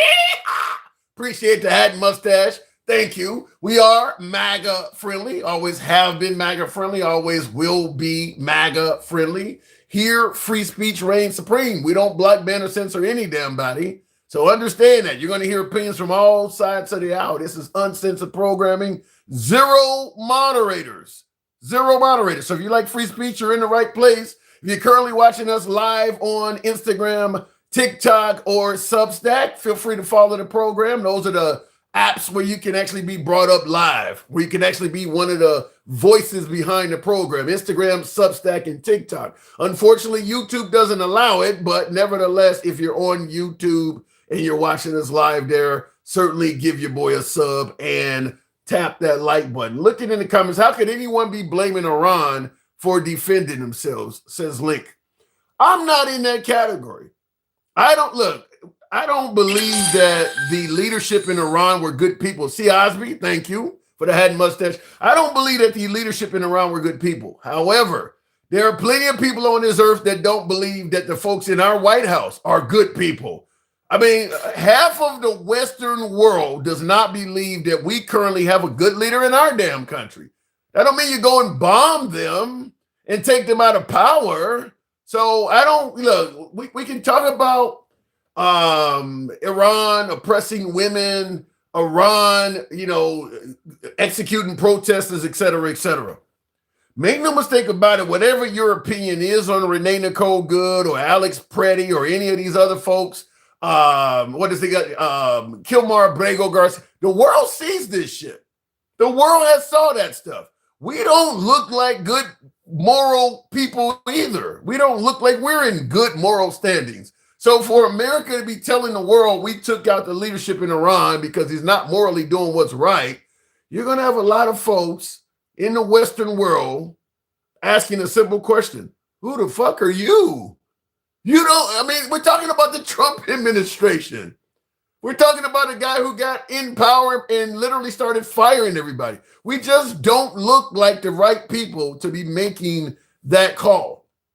To a lot of the rest of the world, to a lot of the Western world. Anyway, let me go back to the box. 3 people versus thousands. What are you saying there? 3 people versus thousands. I don't quite get that because ICE has ruined the lives of a hell of a lot more than 3 people.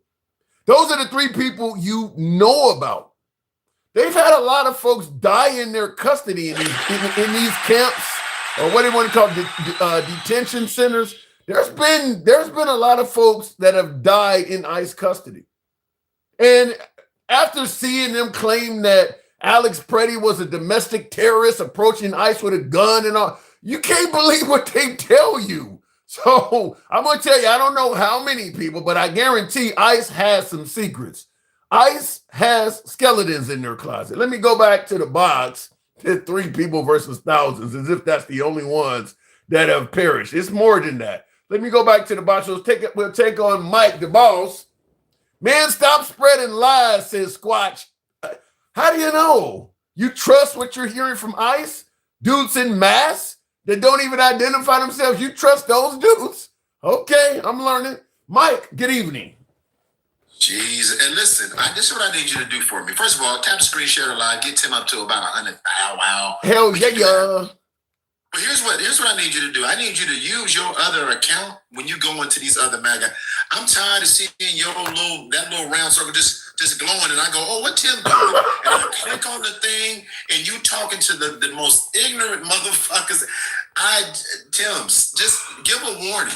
Well, listen, you're no fan of MAGA, so you're going to think I like talking to MAGA. They have a difference of opinion, but I respect talking to MAGA. You have a difference of opinion. I love having a respectful conversation. That's what I enjoy. Okay. But the shit I walk into when you talking to people, that shit is listen. And I want to correct something. I'm curious to know what you heard to make you say that. But go ahead and make your correction. I was listening. 98% of people that are home he saw me in his comments. He said, real quick for folks who don't know what the hell we're talking about. I was in Straight Talks Live earlier, and we were talking about how to help the homeless, and he suggested that 98% of America's homeless have substance abuse problems. 98%. That's way above the truth. Go ahead. Yeah, Mike. But when you Google it, it's 30 to 40%. Yeah, it's way above. So anyway. So listen. When you were talking about Iran earlier, first of all, promises broken. You starting to sound like me now. Everything is happening.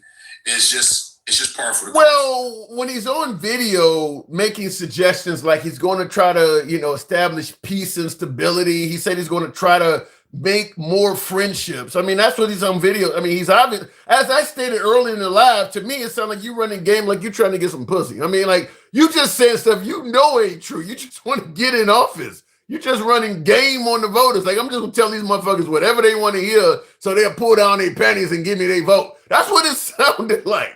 Because he ain't doing none of that. Tim, that's what he's been doing. Why does that sound new to you? He did it what did he tell them? Hey, just give me your vote. You won't have to vote again. Just give me he been pimping them because you got to remember the ones that pimped are being pimped. Listen, if you go look at, I'm going to tell you this. Can I read this to you real quick? Give me what you got. Seconds. We got time. Give me what you got. In a world on fire, a handful of nations require heightened attention. Some represent existential threats to the safety and security of American people. Others threaten to hurt the U.S. economy, and others are wild cards, whose full threat scope is unknown but nevertheless unsettling. These 5 countries on which the next administration should focus its attention and energy are China, Iran, Venezuela, Russia, and North Korea. You know where I'm reading that from, Tim? Not Project 2025. Project 2025, page 179. Now, which countries that I just read, when they said the 5 that we want to focus on, have we had either tariffs or conflict with so far? Well, obviously, Venezuela and Iran are at the top of the list. You mentioned Russia and China. What was the 5th nation? North Korea. We've been pretty friendly with North Korea under Trump. We've been pretty quiet. Well, I just had the photo up there. He wouldn't have met the dude. I mean, shit. He's met them all.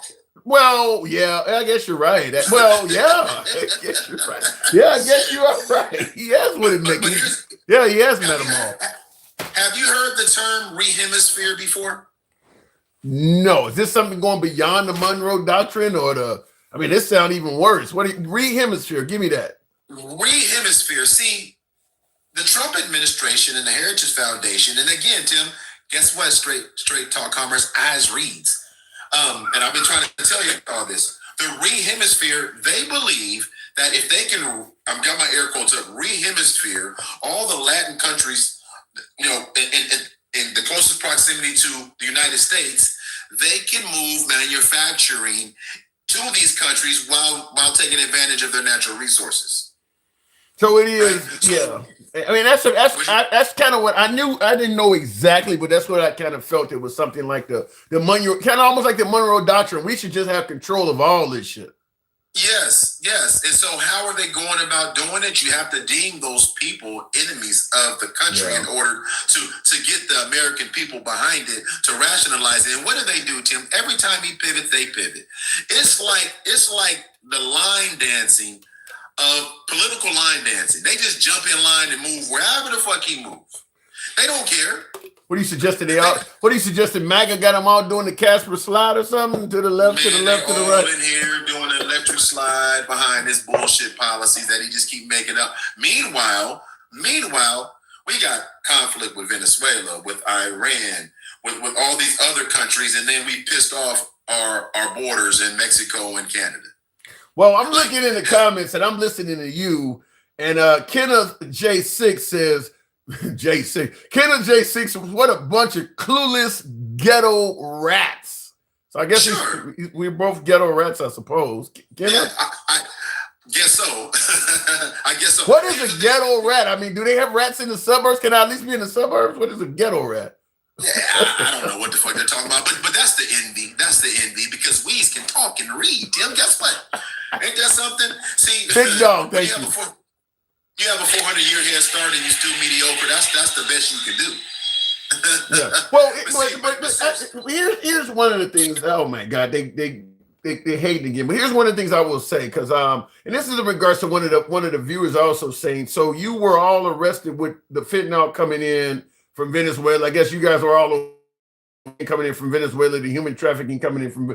Here's the problem. I guess I would ask you this too, Mike. These are some of the things that Trump has said in, I guess, 5 years of the presidency. Obviously, he's talking about the Venezuelan boats coming in. Now we're talking about the Iranians who are developing nukes. Bad faith negotiating. He threatened Greenland and said, we've made a deal with Greenland. He talked about when Putin came over on the red carpet, he had a great conversation with him. And he also once said he had a great conversation with Kim Jong-un. I guess the question I want to ask, does he ever have to prove anything he says at all? What are the terms of the great deal with Greenland, for instance? Like he's making these statements. We'll never know what was on the boats coming from Venezuela. Why so many statements with no evidence is what I'm asking. Because they don't require it. Because cult members never ask questions. They just capitulate. I mean, that's about as simple as I can. They never ask questions. They have set down their critical thinking and their reasoning just to follow and be part of something. They don't think about anything. Let me give you an example. I thought we were trying to work on waste, fraud, and abuse and spending, and he's growing the deficit. Yeah. This thing in Iran is growing the deficit. Now, do you think it's possible to lose 3 fighter pilots by friendly fire, Tim? 3. Yeah, that was over. Apparently, they're saying the Kuwaitis shot him down. 3. What are you suggesting? I mean, I'm just simply asking you. That's a lot to lose in that quick of a time. But what are you suggesting? I mean, shit. Listen, I'm just saying. Whoa, wait a minute. I get it. Are you suggesting that maybe our enemy has more capabilities than they want to let on, and they may have scored some shots? I'm simply saying. I'm simply asking you. That's what I'm hearing, and I'll tell you this. And I know this is where my beloved MAGA is not going to like me, but sometimes you got to take what the Trump administration says with a grain of salt. And I will say this, and it's not because you're saying it, because you haven't really gave me clarity, but if the Iranians were able to shoot down 3 F-15s, the Trump administration is not going to want to admit that. They are not going to want to tell you that. So the idea that it was friendly fire, isn't that what was the name of the guy who played for the NFL team, the Arizona guy? They got killed by friendly. Pat Tillman. Yeah, Pat Tillman. That's the same thing they told us for years. That dude was. They gave us a lie on how he died for years. Said he was shot by the enemy when it was really friendly fire. So sometimes what they tell you during the heat of war, and this is they call it a conflict, whatever. But sometimes what they tell you is not accurate. And it's not. And just for Cedric and MAGA rats in the comments, they were F-15s, not F. I don't give a fuck if they were crop dusters. How were the communications so poor between allies that they pew-pewed 3 fighter jets. You guys are crazy if you think that's normal. Those things are $250 million a pop, and we lost 3 of them in the span of hours. And y'all think that? Listen, the idea. If it was friendly fire, that's some kakistocracy like I've never seen. How are communications so poor between allies? It's either. I mean, neither outcome is good. It's either going to be that the enemy is far more developed than we want to admit, or it's just terrible, poor communications and incompetence. Neither one is good, though. I mean, for it to be this early in the conflict, and you've had that many mishaps already, that's terrible. I mean, even throughout the whole 20 years in Iraq, I mean, like 3 F-15s. I mean, that's terrible to be happening this quick. That's like starting a spring training and you lose 3 starters right off the bat. Yeah. Because they didn't ran into other players. It's like, it's so stupid. Okay, listen, Gen X, maybe it's 90 million instead of 250. Whatever. The number is irrelevant as much as to the lack of literal incompetency with this administration to lose 3 by allies in the matter of hours. You're talking about a conflict. I'm trying to avoid saying war, even though I think this shit is definitely a war. But I'm gonna give MAGA credit and say a conflict. But you're talking about a conflict that's only hours old. I mean, you're talking about 90 some hours or so. You lost 3 jets in 90 hours. I mean, that's terrible. You got 3 people that bought cars off the lot, and they all 3 got in accidents. Not to mention at least 6 dead in only a couple of days. I mean, this ain't great. This is not looking good. It's not great. And by the way, here's the problem with the U.S. The arrogance always gets in the way. They're saying the same things that Bush said when he said, "Oh, shock and awe, it'll be 72 hours and we'll be home," and 28 years later. But the funny thing is, so what did Iran do? They ended up sinking one of their own oil tankers in the Strait of Hormuz. Did you read that? Oh, no, I didn't. No. Oh, you haven't seen the price of oil, the barrels of oil today, Tim? No, I haven't. But I got a full check in my. But I mean, everybody is saying that the price of oil. I hear that the stocks for the airline stocks have went up because have tanked rather because people believe that there's going to be a problem with jet fuel and everything. So yeah, the analysts believe what you're saying is that the price of oil is about to go. It's about to get bad. So I want to address something in the comments. See, this is why people need to read. None of the pilots were unalived. All 6 of them ejected. Yeah. So when you think I'm laughing, nobody unalived in those planes. You guys need to read. Number 1. Number 2. So when Iran sunk that tanker, you know what the insurance companies did of other tankers? They canceled the policies. Ooh. So everything about this suggests you're going to be paying more for oil. It's up $71 a barrel right now. It's gone up $12. I see Straight Talk in the comments said the price of gas only went up 4 cents a gallon. It just happened. These people are crazy. Oil is going to continue to go up because it wasn't an accident, Cedric. It was strategic because they got the insurance companies to do exactly what they wanted them to do. You can move your tankers out here if you want to, but something might happen to them. I gotta say, is it possible that maybe Trump thought that Iran was going to be a cakewalk like Venezuela? Because Iran got plans. They seem to have some plans. Isn't it obvious? It's clear. It's clear. But here's the thing. This is what happens, Tim. I told you this from the very beginning. This is what happens when you elect somebody with no integrity, character, morals, or ethics. I told you that when I met you. And because he lies so much, we're there behind the lie.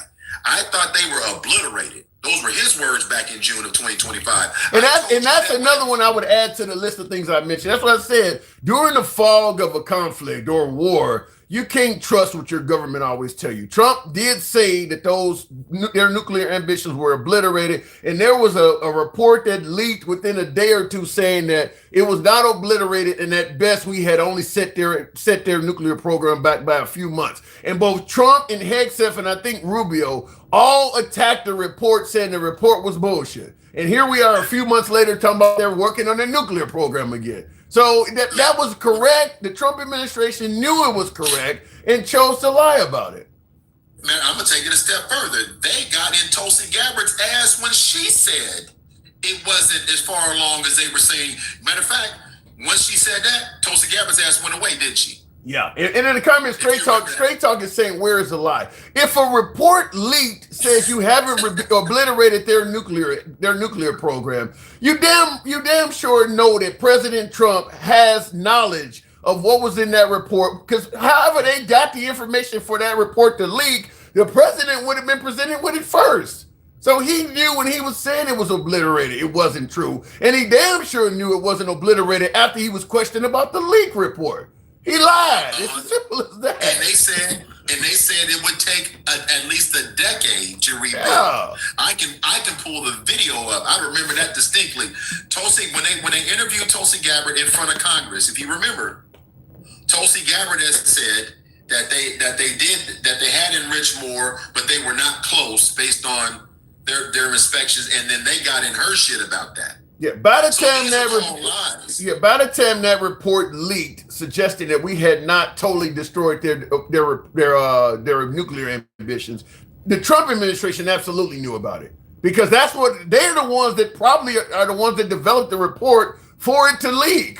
They're the ones that would go and take satellite photos and things like that of the damage, and then somebody got a hold of that and leaked it. So for Trump to try to continue saying it was obliterated back then, yeah, he knew he was lying.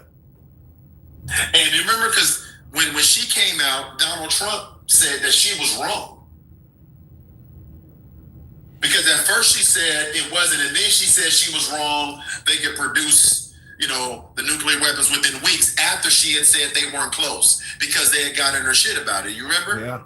Yeah. And it's so funny. It's so funny for Straight Talk. And and then you guys try to pivot and put it back on us like, well, I thought you guys didn't want us. This isn't us. This is what we're just responding to what the guy you support is doing. Yeah. Well, in the comments, JC Montana says, goofy. They are threatening to keep pushing their nuclear capability. You can't attack a nation based on a threat, dude. Saddam Hussein threatened that if we invaded, he was going to do all kinds of shit. You don't go and attack a nation because somebody is threatening. It's got to be based on some actual evidence. Threatening?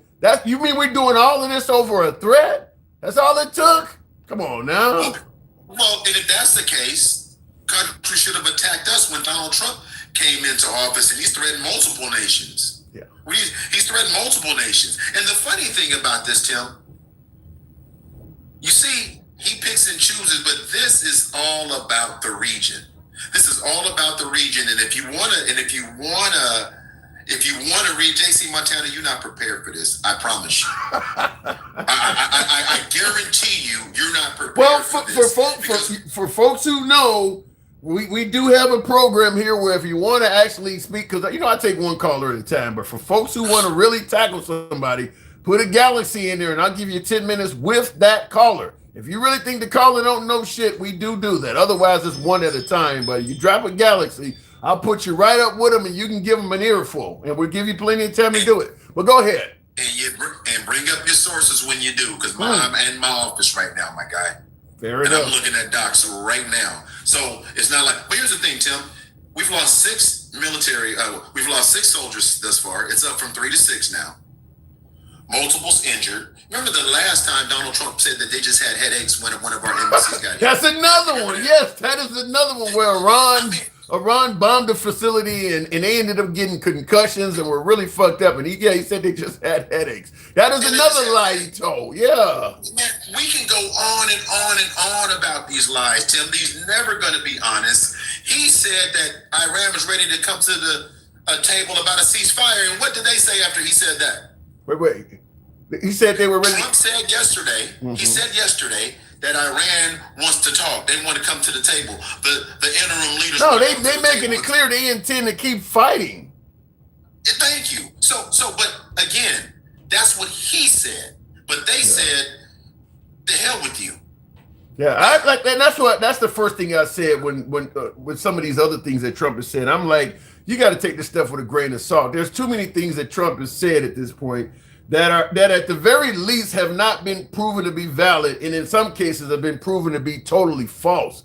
I mean, I'm still wondering what is the great deal he made with Greenland that he said he made after threatening to take over Greenland and backing down. He said he made a deal with him.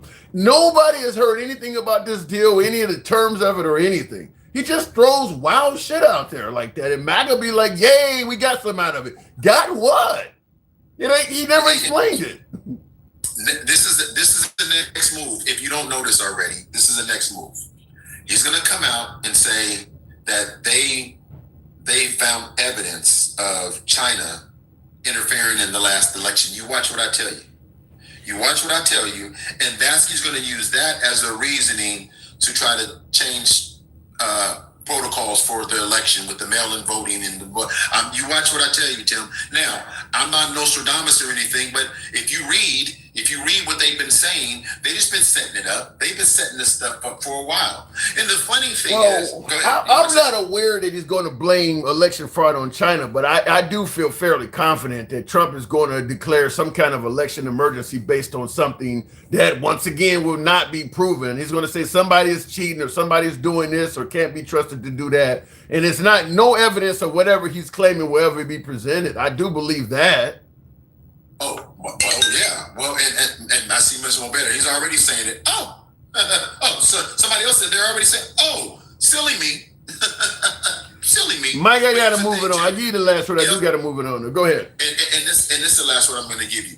Start using your backup profile when you go trolling, so we know that you in them spaces. I'm not following your ass no more. Oh, come on. What's wrong with me having a friendly conversation with MAGA? We love talking to MAGA here. Because they don't know shit and they profess to know this shit, and it's so easy to just Google and debunk. You do realize MAGA says the same thing about your ass, right? Too. They say you don't know shit, and they say I don't know shit too. So I know, but the one thing about me, I can pull up sources to support what I'm saying. I like that. I got to move it on. Thank you, Mike. Yep. Appreciate it. By the way, you guys know what I'm gonna ask you to do. Get us on up to 110. Mike don't know shit, says Cedric Heine. Come to my house, Mike. Tell me what you know. You want me to come to come over to his live, Mike. You got an invite from Straight Talk Commerce. Michael, the employee, believes this is stolen land. This may be, but most places you go on earth is going to probably be stolen. It's just as simple as that. I mean, we're not going to revert back to the Ottoman Empire or some shit. I mean, it is what it is. I mean, and I guess the Ottoman Empire was probably stolen from somebody before that. We're not going to revert back to, 200 BC or something like that. I mean, it is what it is. It's stolen land. It has, America was founded through a brutal history. I'm a descendant of folks who dealt with all of that shit. But, I mean, you can't expect the America of today to just break apart to try to go back to something it was in the late 1600s. I mean, it's just not going to happen.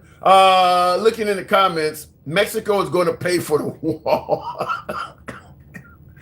And, like I said, Trump has the unique ability, and this is where I give Trump credit, and a lot of my liberals don't like me for saying this, but I give Trump credit because he, unlike virtually any other politician, can say something, and a lot of people just believe it. They just simply believe it. They don't need any proof. It can be a fairly wild statement, and they just believe it. Obama didn't have that kind of power. Biden absolutely did not have that kind of power. George W. Bush didn't have that kind of power. Trump is indeed the most powerful president. I'm going to go beyond saying in our lifetime. I believe in American history. Maybe George Washington, maybe, because he could have been king if he wanted to. So maybe George Washington. But other than that, I'm going to say Trump. Probably number one, if not number one, a close second. You're defending a man who lied straight to your face. No, we're calling him out on that. All of my money, whatever that name is there, but we're calling him out on it. I'm not defending him. I'm just simply saying I give him credit because he can tell you something and people don't question it. I mean, they're eating cats and dogs in Springfield. As wild as that sounded, He didn't need to prove that. MAGA was instantly like, damn, they eating motherfucking animals. They didn't need to see anything. It was as wild as that sounds. It was good enough when they heard it. And it's a host of things he's said that has been like that. MAGA does not ask questions when it comes to Trump. If he says it, therefore it is.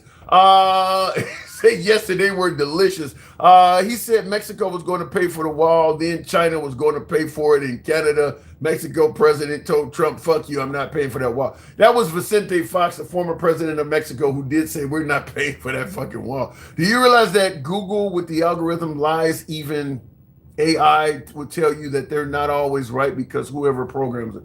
Okay, we can talk about AI, but I'm just simply saying President Trump says things. To me, the best recent statement was we made a great deal with Greenland. Nobody asked any questions. Nobody asked him to give the details of it. What's so great about it? What deal did you make? Because I've had viewers on here that live in Greenland and they don't even know what it is. Like, what kind of deal was made with Greenland that you're calling great? It seems to be based on absolutely nothing, at least in my opinion. We'll go to the box and we'll make it happen. What I think that says East Side or whatever that says there. Good evening. Welcome to the program. Twin mom, did you look up whatever that's? You guys are talking about something different. Hello. Good evening. Yeah, it's East Side. Welcome to the program, East Side. So, promises kept, promises broken. Does it appear as if Trump is breaking some of his campaign promises? Man, he done broke every promise. He done broke. I think he done. Now I think about it, he probably done broke his own lies. He done lied and broke his own lies, man. He don't. Man, look, man. For one, the NATO, the European Union, our own people have all said, hey, they don't have nuclear weapon capabilities. Okay. Now, he's asked for it. Did y'all know he's asked for a ceasefire? Trump, he's asked for a ceasefire. After literally chopping off their entire government, do you think the Iranians? Well, we already know the Iranians said, fuck you, we're going to keep bombing up and blowing shit. Yeah, right. And then it's like they talking about a regime change. They appointed his son as the Ayatollah, who is worse than Kimmy. Did you know? See, this is dumb. It's why it's so dumb. Well, but the thing about it is, I think they had somebody else they wanted to appoint, but they made a mistake and killed them, so they couldn't do that. They actually killed. They had other folks they had in mind. This was like within 24 hours. Okay, you might be right, but I know within 24 hours of Kimmy being dead, being unalive, they had appointed his son in Iran within 24 hours. Really? Yeah.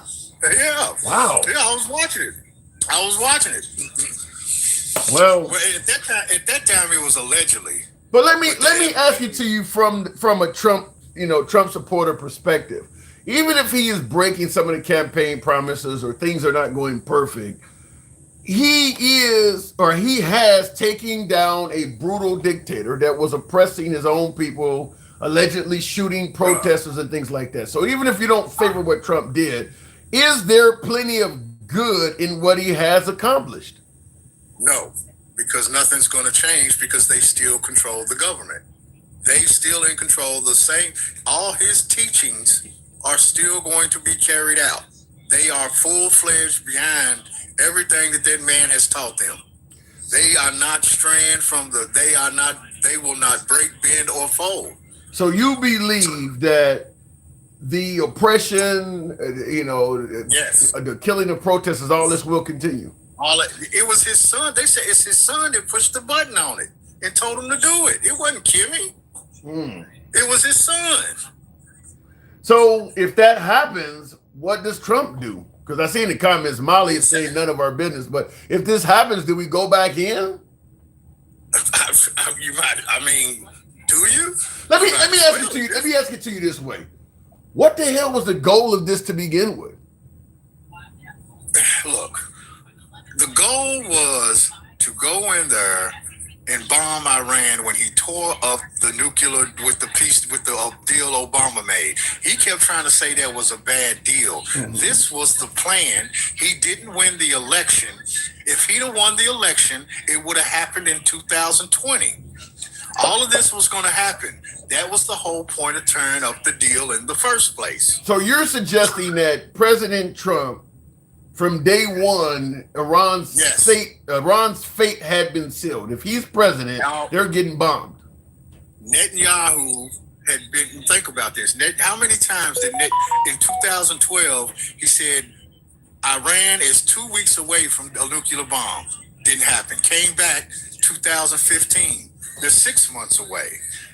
We never seen anything. Then 2019. They're about to build a bomb. He keeps on saying it. He kept it. The man in 2019 when he said it, they thought Trump was going to win the election again, and he didn't. They was already ready then. Wow. That's why in 2019 he was saying it. See, I just went and looked all this up.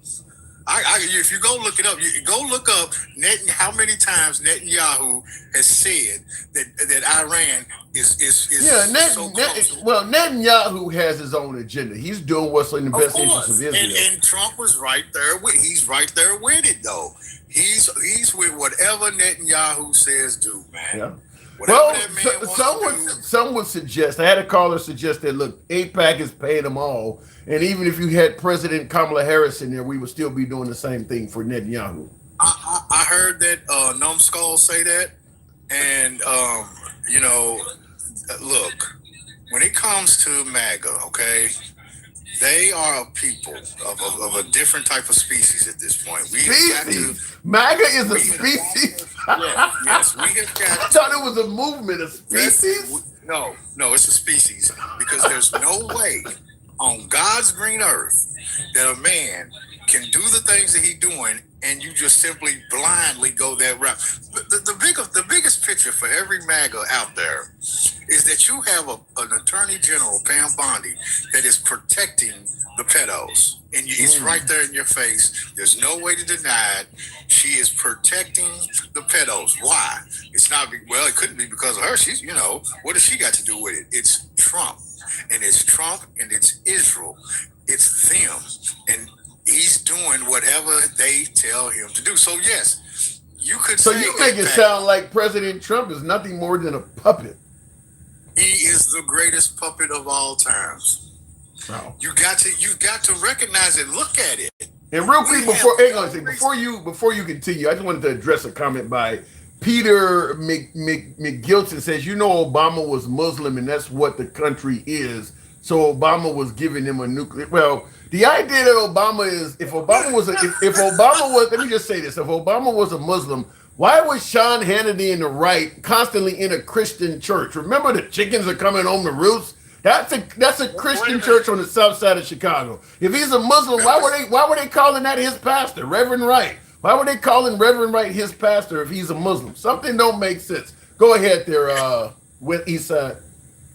And he was singing Amazing Grace. Yeah. And they're in the church singing Amazing Grace. Like, y'all got to stop. And they like to have these type of conversations. He's a Muslim.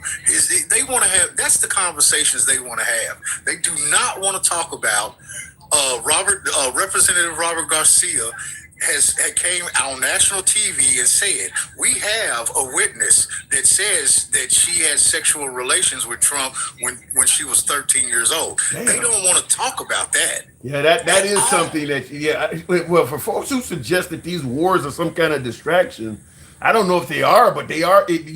We haven't talked about Epstein anymore, so it is working. Here's a little bit, but let me enlighten you before we continue with a little bit of comedy. I think this is kind of comical coming from Carlos. Says, how many Trump supporters does it take to change a light bulb? And he responds by saying, none. Trump says he will fix it, and you will all stand around in the dark. That's the truth.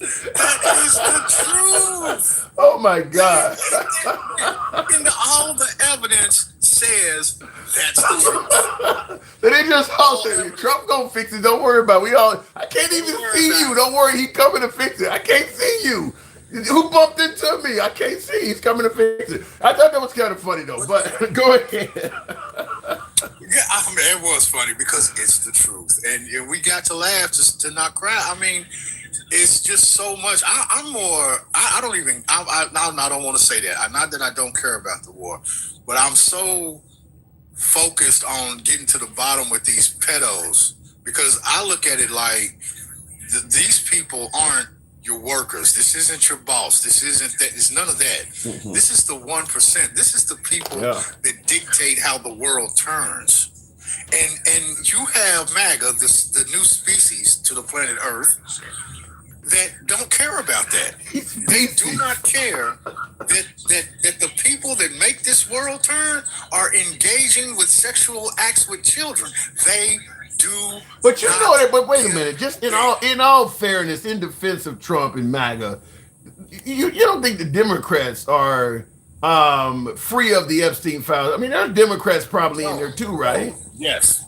I believe that whoever is in power, who has a say in this global turn, I believe there's people. Those are the people, and that's why I want to know.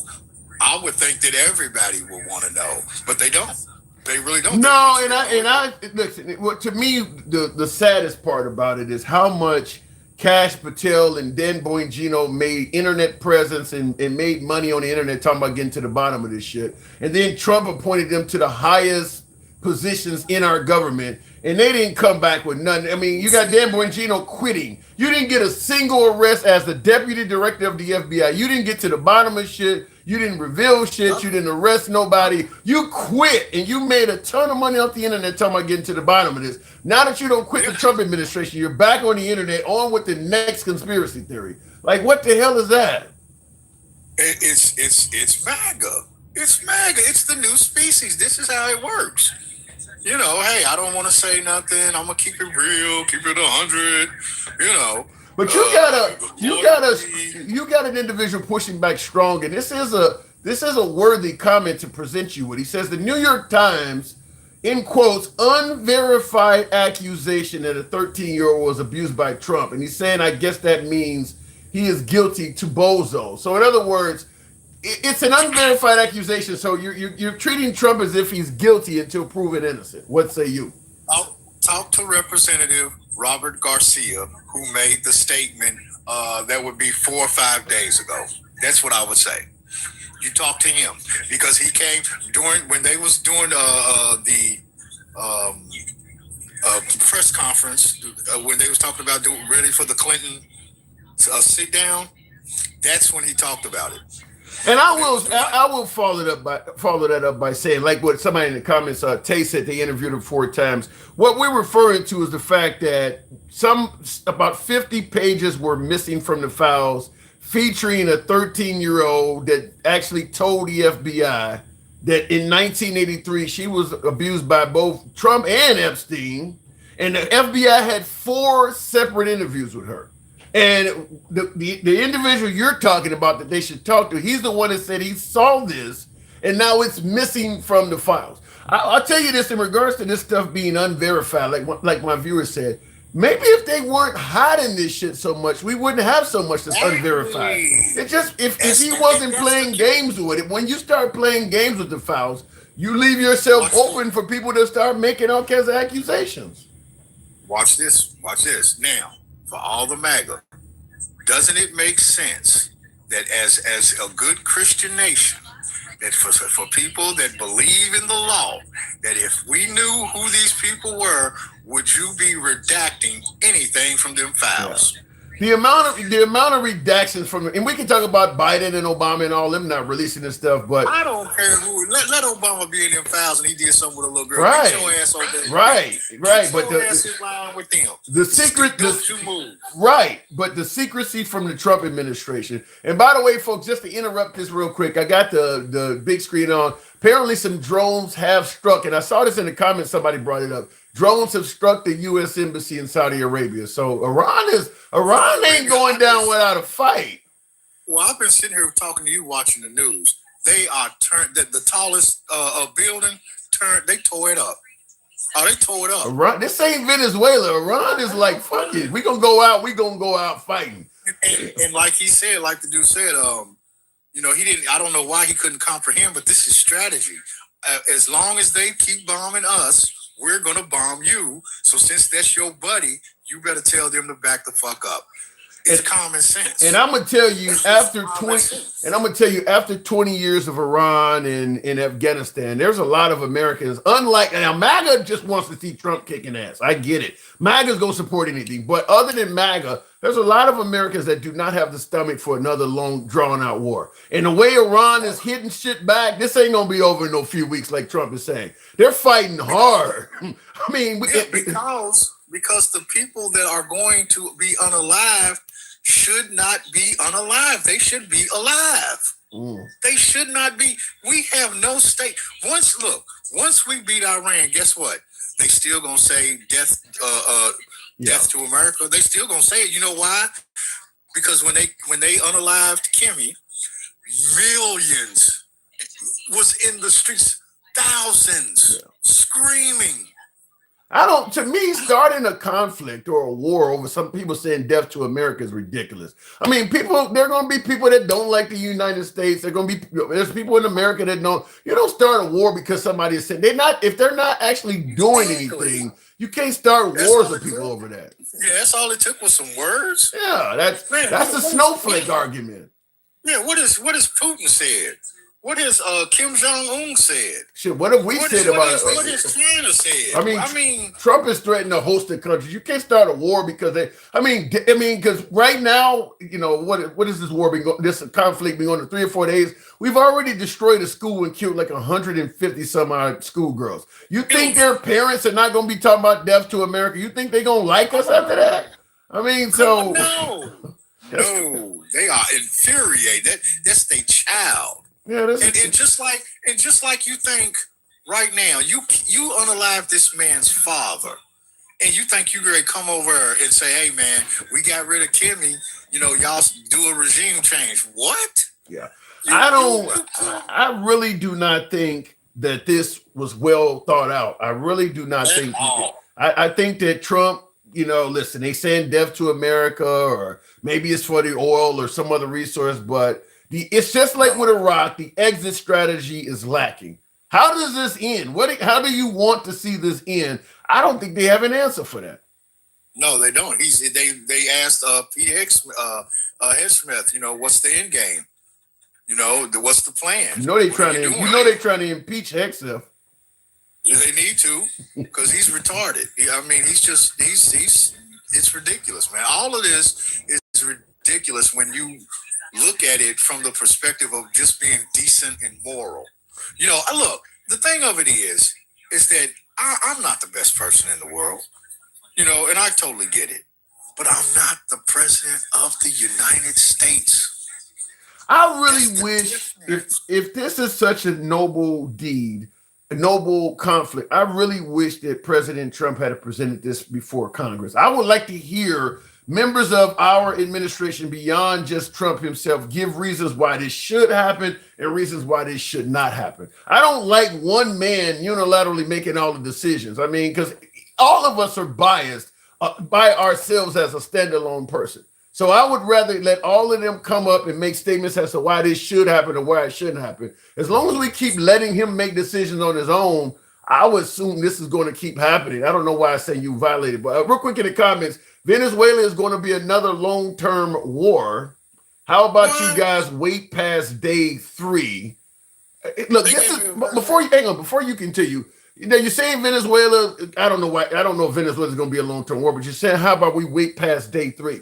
This is the same thing you guys have been saying about his administration when he said he could end a Ukraine-Russian war in 24 hours. Well, how about you wait past a month? How about you wait past 6 months? How about you wait past a year? It ain't going to happen. I mean, at some point, you got to realize that day 3, this is getting worse. It's not getting better. It's actually getting worse. Go ahead. Well, I really wanted to address the dude in the comments. He said, y'all want us to help Ukraine, but not the people of Iran. But the difference is Ukraine is doing it themselves. All they asked us to do was provide them ammunition. Right. That's the difference. Yeah. See, Israel is asking us to provide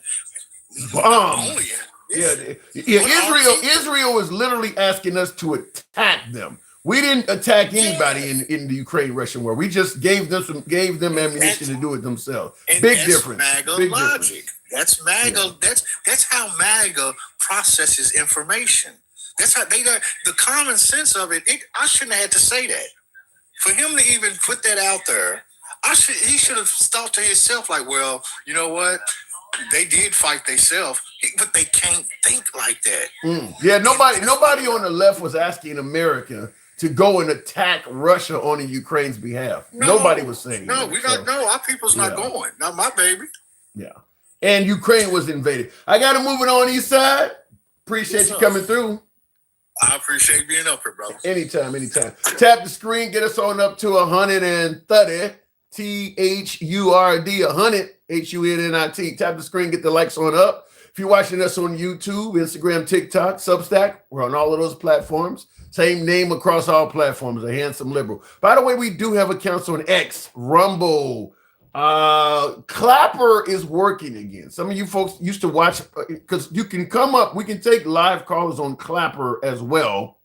I had to go through technical support and all of that, and they opened up a ticket, but we do have our account on Clapper working again. I think Clapper's fairly conservative, so I don't know if I had some haters or whatever, but anyway, we can go live on Clapper again, so we will soon be live on Clapper again. But currently we're live right now on Instagram, Substack, TikTok, and YouTube. If you're watching us on one of those programs, give us a follow. You happen to be watching on YouTube, give us a sub.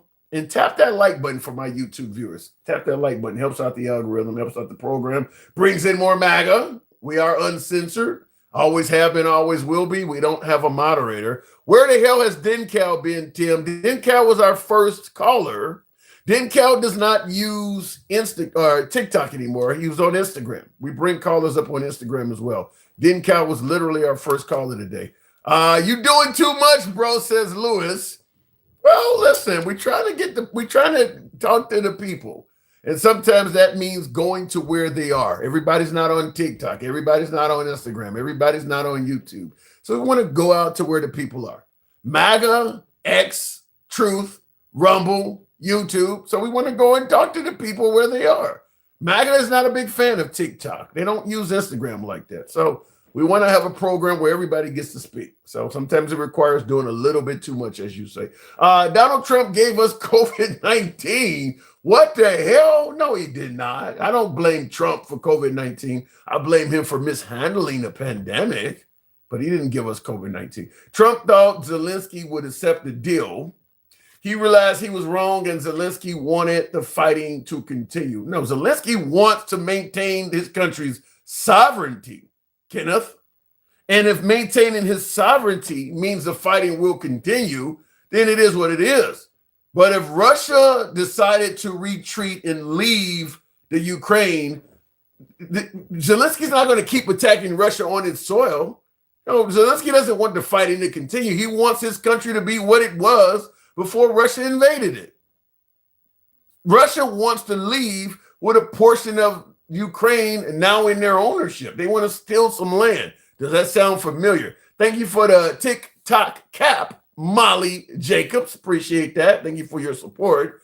Folks, tap the screen. I need that 130. We'll take the next caller at that. He gave Chris Christie COVID-19. That is true. That actually is true. I got Chris Christie's book right behind me somewhere. And in that book, he does say that, is that Trump gave him COVID, and Trump did not even really call him in concern, because he was in intensive care. Chris Christie was in bad shape. And he was in, I think he was in the hospital for like 7 days or more. He only got one call, he said, from President Trump, and that one call was to make sure that Chris Christie was not going to blame it on Trump. He just wanted to find out, you're not going to blame you catching the COVID on me, are you? Because remember Trump threw that party and nobody had on masks? Shout out to the late Herman Cain who attended that event, dying later of COVID. Anyway, when Chris Christie came down with COVID, Trump gave him a call and only wanted to find out, was he going to fault Trump for catching it? Chris Christie in the book does say that Melania Trump called him, and she was very, very kind and sympathetic to him. But He's like, Trump only called me once and he wanted to know whether I was going to tell anybody he gave it to him. That was it. He didn't give a shit about what he was going through. Yikes. Trump is incapable of feeling empathy, says Sandra. I'm just saying, that's what he put in his book. Republic, good book, by the way. This was actually a really good read from Chris Christian. Really good read. Anyway, looking in the comments, Trump is peddling selective democracy nowadays. What is the definition of selective democracy? I'd love to know that. Remember when Nancy in the hair salon? Yeah, I remember Nancy Pelosi telling everybody to social distance and she went into a hair salon. Yeah, I remember that. Telling folks that those places should be closed. Yeah, she was being hypocritical as well, but she's not the president of the United States. But no, she doesn't get a pass either. Yeah, I see what's going on, says Maurice. Yeah, get us up to 130. We'll take the next caller and tap that like button if you happen to be watching on YouTube. Joe Biden stopped COVID-19 and brought the economy back. He certainly turned the economy around, and he absolutely did a far better job on managing the pandemic, in my opinion, than Trump did. Trump should have been a hero on the pandemic because he gave us Operation Warp Speed. He should have been able to take credit and get in and be a hero on that because, you know, worldwide, the vaccine is credited for saving millions of lives. But the way he rolled it out, like he wasn't even for sure it could be trusted and let his own people say all kinds of horrible shit about it. He can't take credit for it, but he should. That's something he came up with. Why is the USA and Israel allowed to have nukes, but not Iran? Bullying. I'm just going to tell you. Look, this is where the left is accused of being pro-Iran or pro-terrorism or whatever. I'm going to tell you flat out. We, as a Generation Xer, we all grew up during an era of MAD, mutually assured destruction, where, you know, we had these drills in school, the threat of the Soviets firing nukes and us firing back. And the belief was nobody's going to fire them because in the end, both sides are going to be destroyed, mutually assured destruction. I believe that applies to Iran for certain. Why on earth does anybody believe if Iran got their hands on 1 or 2 nuclear bombs, they're going to fire at the United States that has like several thousand of them? I've never believed that. I've never believed that Iran, I don't believe that nation, all of their leadership was just suicidal. I've never believed that. I have believed from day one that was Western propaganda. You hear the Second Amendment crowd say this all the time. I'm sure you've heard this phrase before yourself. In regards to the Second Amendment, an armed society is a polite society. Why the hell doesn't that apply on a global scale? The belief is that if everybody has a firearm, folks won't fuck with each other. Why don't we believe that on a global scale? An armed planet is a polite planet. Why don't we want to dominate those nations and keep them from obtaining the ability to defend themselves? That's all it really amounts to. If Iran got their hands on a nuclear weapon, chances are that nation would fare a lot better than it is now. They would be able to trade without the West interfering with them. I personally believe that nation would do a lot better if they got their hands on a nuclear weapon because we wouldn't be able to interfere and keep our thumbs on them. We keep our thumb pinning them down, controlling what they can and can't do. We're not operating in their best interests. I think everybody knows that. We're preventing them from doing all kinds of things. Same thing with Cuba. If Cuba had nuclear weapons, that nation would be in far better shape than it is now. We're keeping our thumb on that nation. We're literally keeping them in poverty. We do that to a lot of nations. So this is a question I often have folks asking me. You don't want America to be a superpower? What would the world be like if America wasn't a superpower? I'm here to tell you there's a lot of nations that would be doing actually better if we weren't a superpower. We do what's best in our interest and a few of our friends. The hell with everybody else. There's a lot of nations out there that would be doing better. You think Haiti? You think the Haitians? You think we're not hurting them?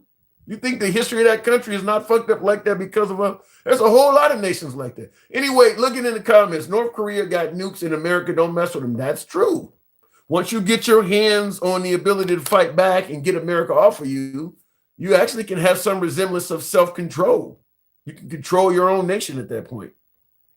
And that's exactly what Get a Rope makes a good point. Ukraine gave up their nukes. Look at the condition they're in now. Look at if the Ukrainians had kept their hands on their nukes, they wouldn't be going through this right now. That's a great point. To me, based on what we're seeing happen, Russia invading the Ukraine, China threatening Taiwan, and America just going on a rampage right now. If you are a non-nuclear power, it would behoove your sovereignty to try to get your hands on something as quick as you can. In my opinion, just advising the world, I would say every nation out there, if you don't have nukes, you should at least try to consider we were just threatening Canada and Greenland not long ago. So don't let that fall on deaf ears. We were just literally threatening Canada and Greenland just a few months ago. So in my opinion, if you do not have atomic weapons, you probably should consider getting them. Because even the nations you thought that might have your back may not. We were literally talking about taking over Greenland by military force just a few weeks ago.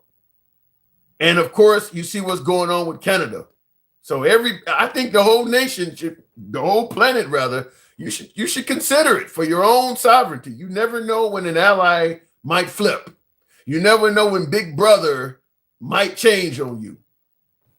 I think we've shown that fairly clear over the last year. Anyway, looking in the comments though, where's Gangsta Grandma? Gangsta Grandma was our second and third caller. She's been up already. Joe Biden tried to give us free college. Republicans voted against it. That is true. Those same fallen angels made a pact to take women. Don't know what that means. Let me go back to the box. What do you mean a pact to take women? Panda. Got broads in Atlanta. Good evening, Panda, whoever. Okay, didn't bring it. Why is America allowed to have nukes?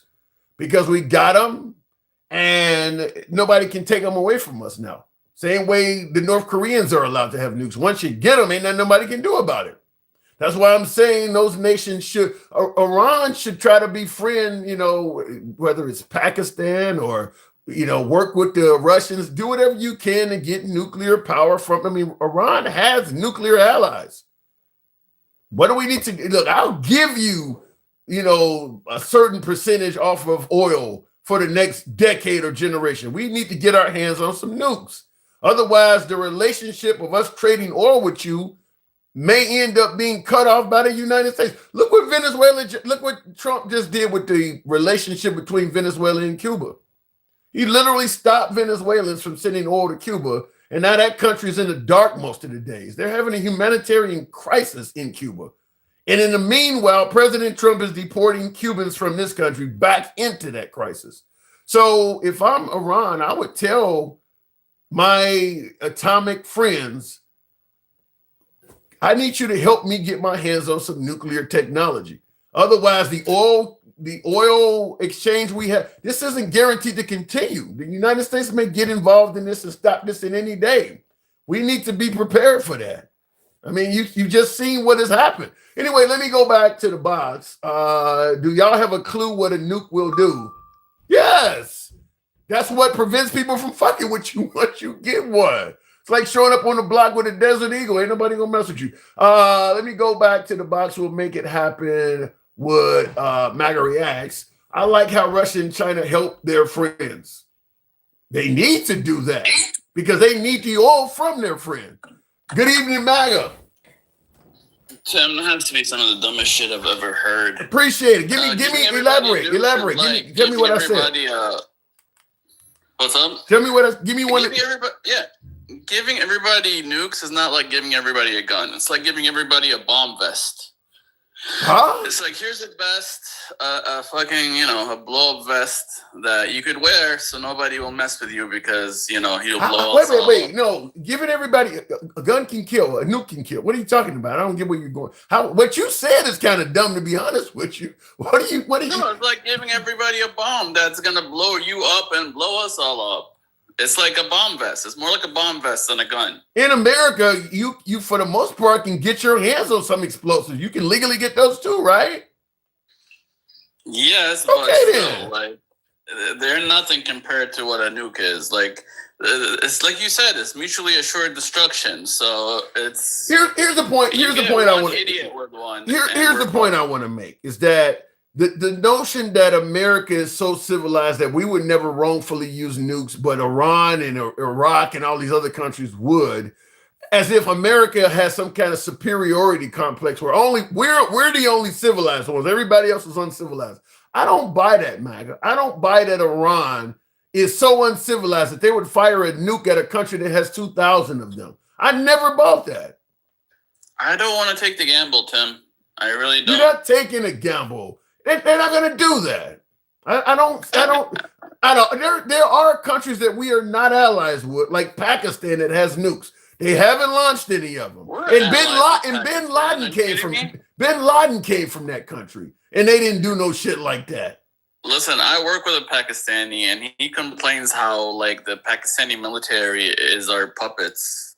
You know, so we are allies with Pakistan, and we're allies with India, even though like they're also allies with Russia. We're allies with Pakistan, but we had to sneak in to get Bin Laden. That makes sense to you? Yeah, No, because they have fundamentals that are protecting him, but they're No. still like Then we're not allies. I mean, If the perpetrator of the largest terrorist attack in American history is allowed to hide in your country and you're going to help him, you're not a fucking ally. You lose was your the alliance the government minute you do helping him, that. or was the government helping him, or just Yeah, he was relevant hiding to the out near government? he was hiding out near an officer's military base. They knew that dude was there. Okay, I don't know. Well, I let me don't- phrase it this way. The fact that we decided to do it under the cover of darkness and not just ask them to hand the dude over shows they are not allies. If Bin Laden was hiding in the UK, we could pick up the phone and they would give us that dude. So the fact that we didn't I even think feel that they they're would more give him allies to than us. enemies. And again, this is like 15 years ago versus today. Today, especially, their military. They're not our is allies. perfect. They're not our Look, I allies. work with a Pakistani guy every fucking day, and I'm going off what he says. All right? I'm going to take his word over yours. You don't have to take my word at all. I'm basing it on the actions. The fact that we could not pick up the phone and say, send us Bin Laden speaks volumes. That Yeah, what tells if you Bin everything Laden you had need to spies? know. What if Bin Laden had sympathizers and spies and liberals in Pakistan or whatever, or religious fanatics that would have warned him? I mean, they're not perfect. And Stick they're with your corrupt. one guy. Stick with your one guy. If you believe that, stick with the one guy that told you that. That's crazy. Any of our allies, if they had a terrorist like that in their country, we would have no problem picking up the phone and telling them, we got this guy on satellite. We want to participate in helping get this guy. And they would let us come in and get him. France, Germany, Spain, you name it. The fact that we got to that's how you sneak end up in, with leak. we got to sneak in stealth copters and all this shit. And then we had to rush out because their military had scrambled fighters. So that is not something you do for an ally. I don't know, man. I would still keep it secret just in case there's spies or leaks in their fucking government. If I'm And they're correct, corrupt as fuck. if I mean, they're not. to show you how crazy what you're saying is, if I'm correct, even the stealth helicopters we sent over there, one of them crashed and they wouldn't even return the motherfucker to us. They wouldn't even return it. Helicopters. Yeah. Hold on. Is that even a thing? Stealth helicopter? Yeah, the propellers and everything, it makes less noise. But one of those helicopters went down at the Bin Laden compound, and Pakistan wouldn't even give it back to us. Does that sound like an ally? I'm surprised we didn't just blow it up. I'm surprised you called them an ally. They're an ally, Tim. And by the way, they did blow it up. They blew it up, but the tail, which also has some stealth capabilities, did not blow up. It didn't blow up completely. And Obama asked for it back, and the right was saying that Obama was a pussy because I guess they wanted us to attack Pakistan and take the damn thing back. But Pakistan wouldn't give it back to us. There was no allies in that. Let's ask Google. What does Google say? I don't think everybody know what I'm saying is true. You can go and ask Google all you want, but everybody knows that already. Everybody know everything I'm saying is true. Pakistan is a major non-NATO ally of the United States, designated in 2004 and a key partner in security. Although the relationship is often described as a roller coaster, with ongoing diplomatic tension, it remains a critical, albeit complex, partner for the U.S. in South Asia. You're not So helping. they're an ally, but they're also corrupt and full of religious fanatics. You're not helping me. You're not helping me catch the greatest terrorist in American history. But you're not an ally. I don't know what AI or whatever is telling you, but the fact that they wouldn't help us with Bin Laden, you're not an ally. We just didn't trust them. I'm sure if they asked, they might have helped or might have leaked. They're better. It's called being better safe than sorry. Yeah. Better be safe and fucking just go after the guy. They sold the helicopter to China, MAGA. To China. Fuck them.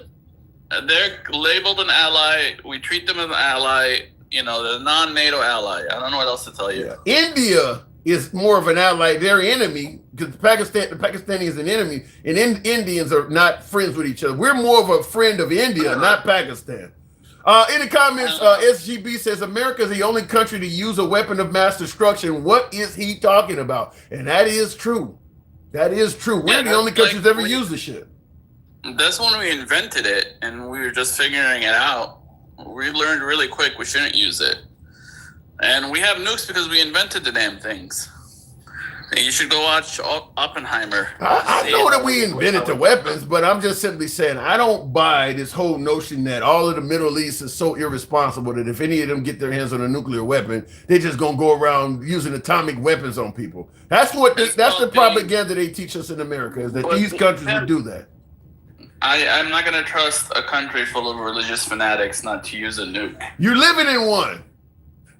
We're not fanatics. Bullshit. All that Charlie Kirk shit. All that Charlie Kirk shit. Where you keep church and state separate. You are living in a country full of religious fanatics. All that Charlie Kirk shit. That's religious fanatics. Listen, their country is ran by their version of a pope. Like their country is literally ran by their mosque or church leader. I just played you a clip the other day of folks on the right trying to force kids in school to read from the Bible. That's religious fanaticism right there. No, again, it's a choice. It's allowing you to have not Bible a choice. In school. No, if the superintendent superintendent is saying it has to be in school, where's who's making the choice? Look, in Iran, it has to be in school in Iran too. Iran's had that for the last 50 years. So they're more of religious fanatics than we are. We're pretty. Anyway, let's not waste so much. What else did I say wrong? Because you're in the crazy category right now. Let's get you back on track. You said I'm wrong on a bunch of stuff. Give me something else. I just Googled it, and Google agreed with me. Pakistan is an ally. Yeah. There's nothing crazy about it. Yeah, I bet you. I bet you if any Pakistani came over to this country, you guys would be talking about deporting them. Give me something else. I work with one every day, and I don't want to say he's as MAGA as I am, but he's pretty MAGA too. You guys don't learn. He's got money invested in Truth Social. You fucking MAGA. Telling me every day I tell you, he's got stocks in Truth Social. You fucking MAGA. You MAGA immigrants. You gonna fucking learn one of these days. But go. What else you got? Immigrants for MAGA. That shit's hilarious. The oil price spike. I mean, it's a normal little spike. I mean, we're at 67. It's like at 72, 71. Also, OPEC is increasing production because those are also our friends. Like, but if Trump has such a good relationship with them that they increase production as needed to keep oil prices low. Yeah, but if they destroy the Strait of Hormuz, I mean, can even if you increase production, you still got to ship the shit? Yeah, I don't think that's going to be a problem with all the hardware we have out there. Every war we get in, somebody says somewhere, somehow, it ain't going to be a problem until it becomes a problem. I mean, we got 6 dead service personnel when the war has only been going on a few days. 3 jets done got shot down. I mean, all of this has happened in a few hours. And I've been looking. I've only seen the 3 dead. I don't see where the other 3 came from. I'm watching Fox right now, and it says 6. I mean, they don't release the names of the first. Well, what happened is when the first ones died, apparently the other ones died, but they were listed as missing, probably blown to pieces because they said they had to be identified. They were missing, so I guess they found the remains of them, and now they don't chalk them up as dead too. But they had them as missing. That's the other big question. Where were they that they died?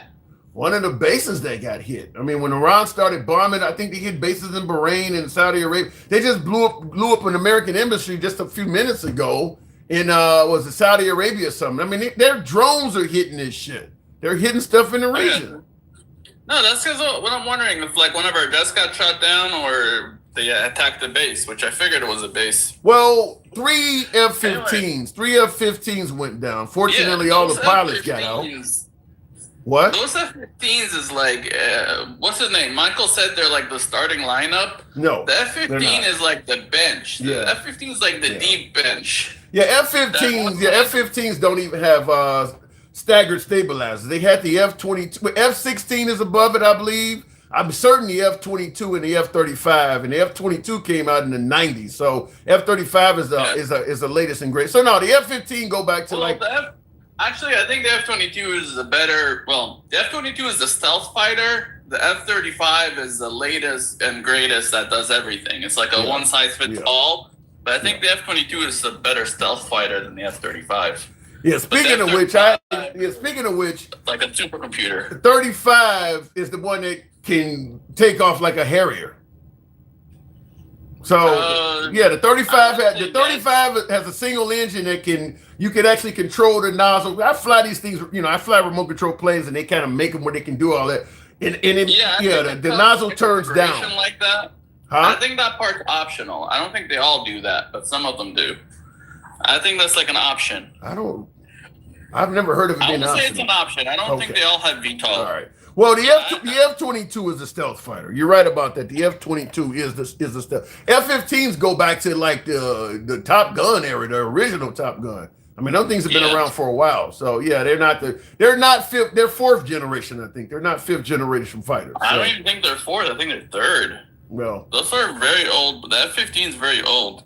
Okay, yeah, some F-35s have VTOL, but not all of them. Okay. So, but when we're talking about the purpose of this live, though, we're talking about promises kept, promises broken.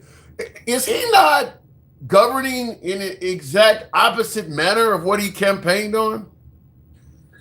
I want to say yes and no. Like I said, he campaigned against endless, pointless war. Mm-hmm. I think this war has a little bit of a point.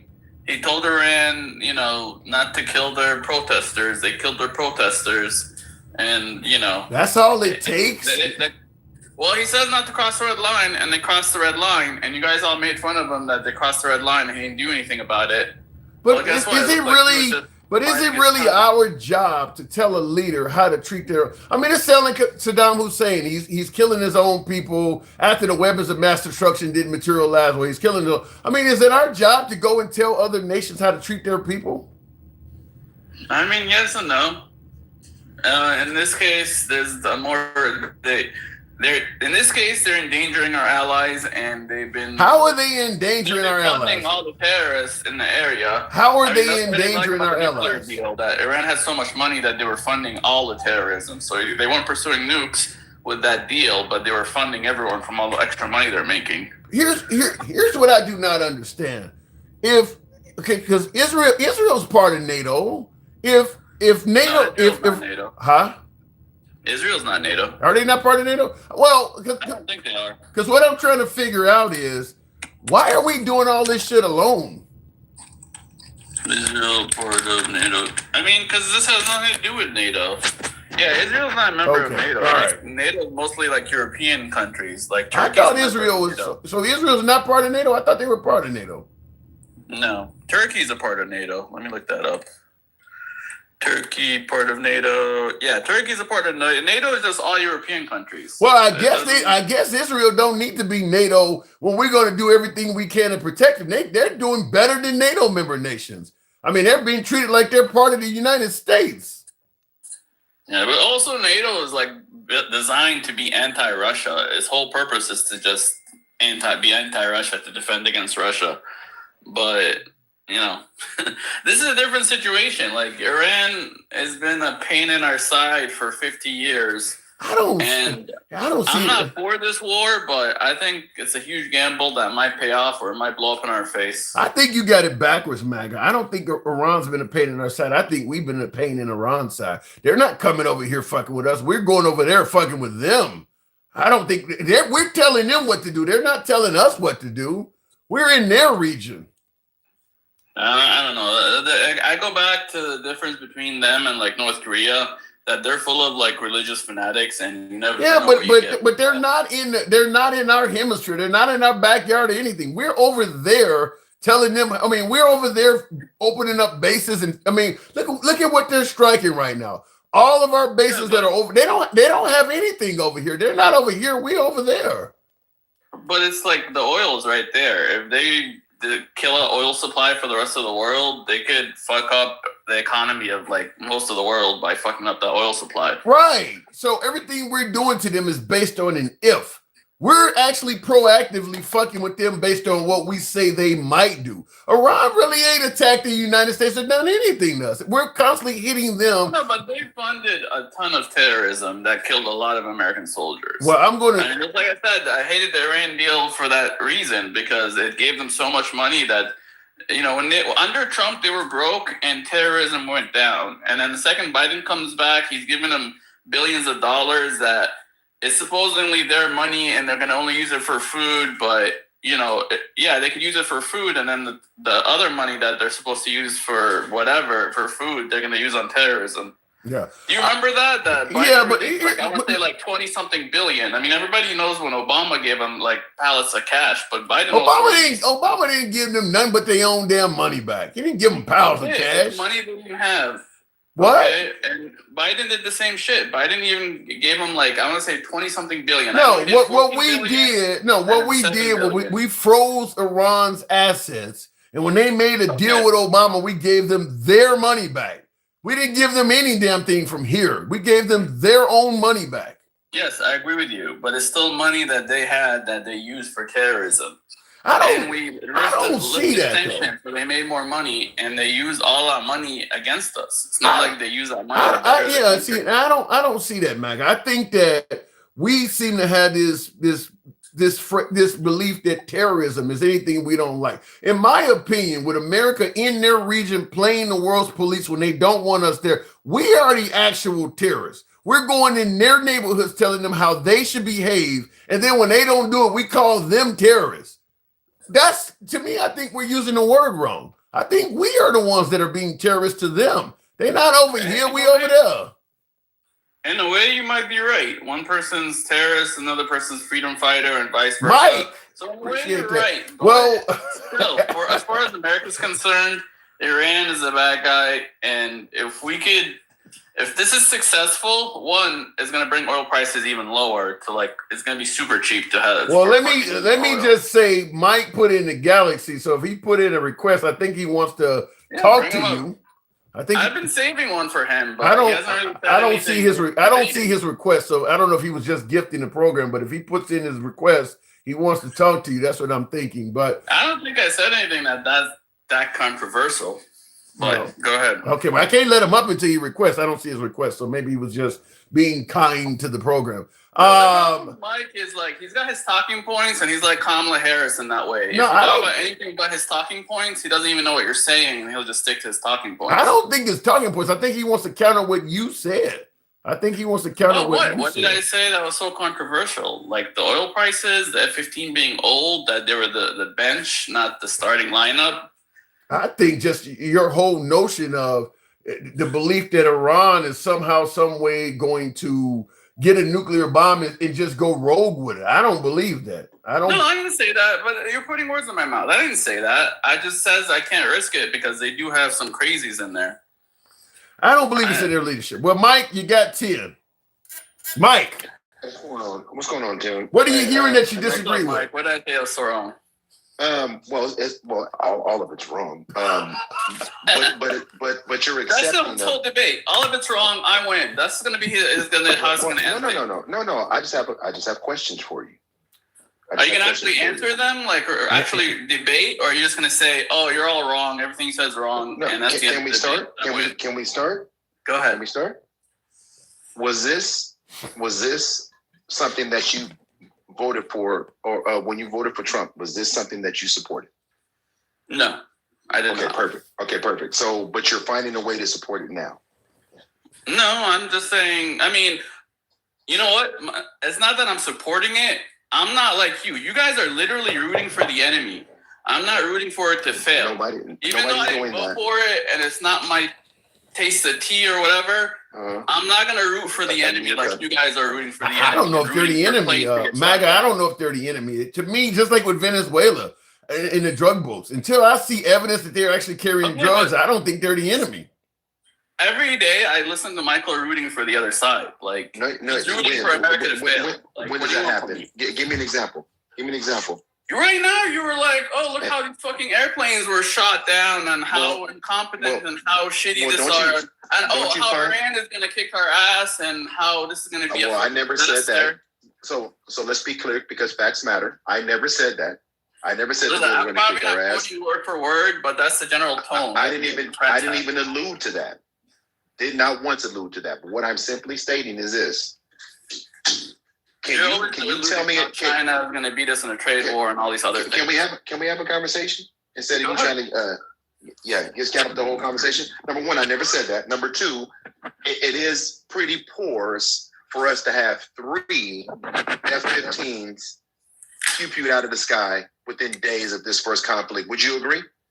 I mean, they were probably flying together, and they were probably. I don't care if they were stacked on top of each other like a.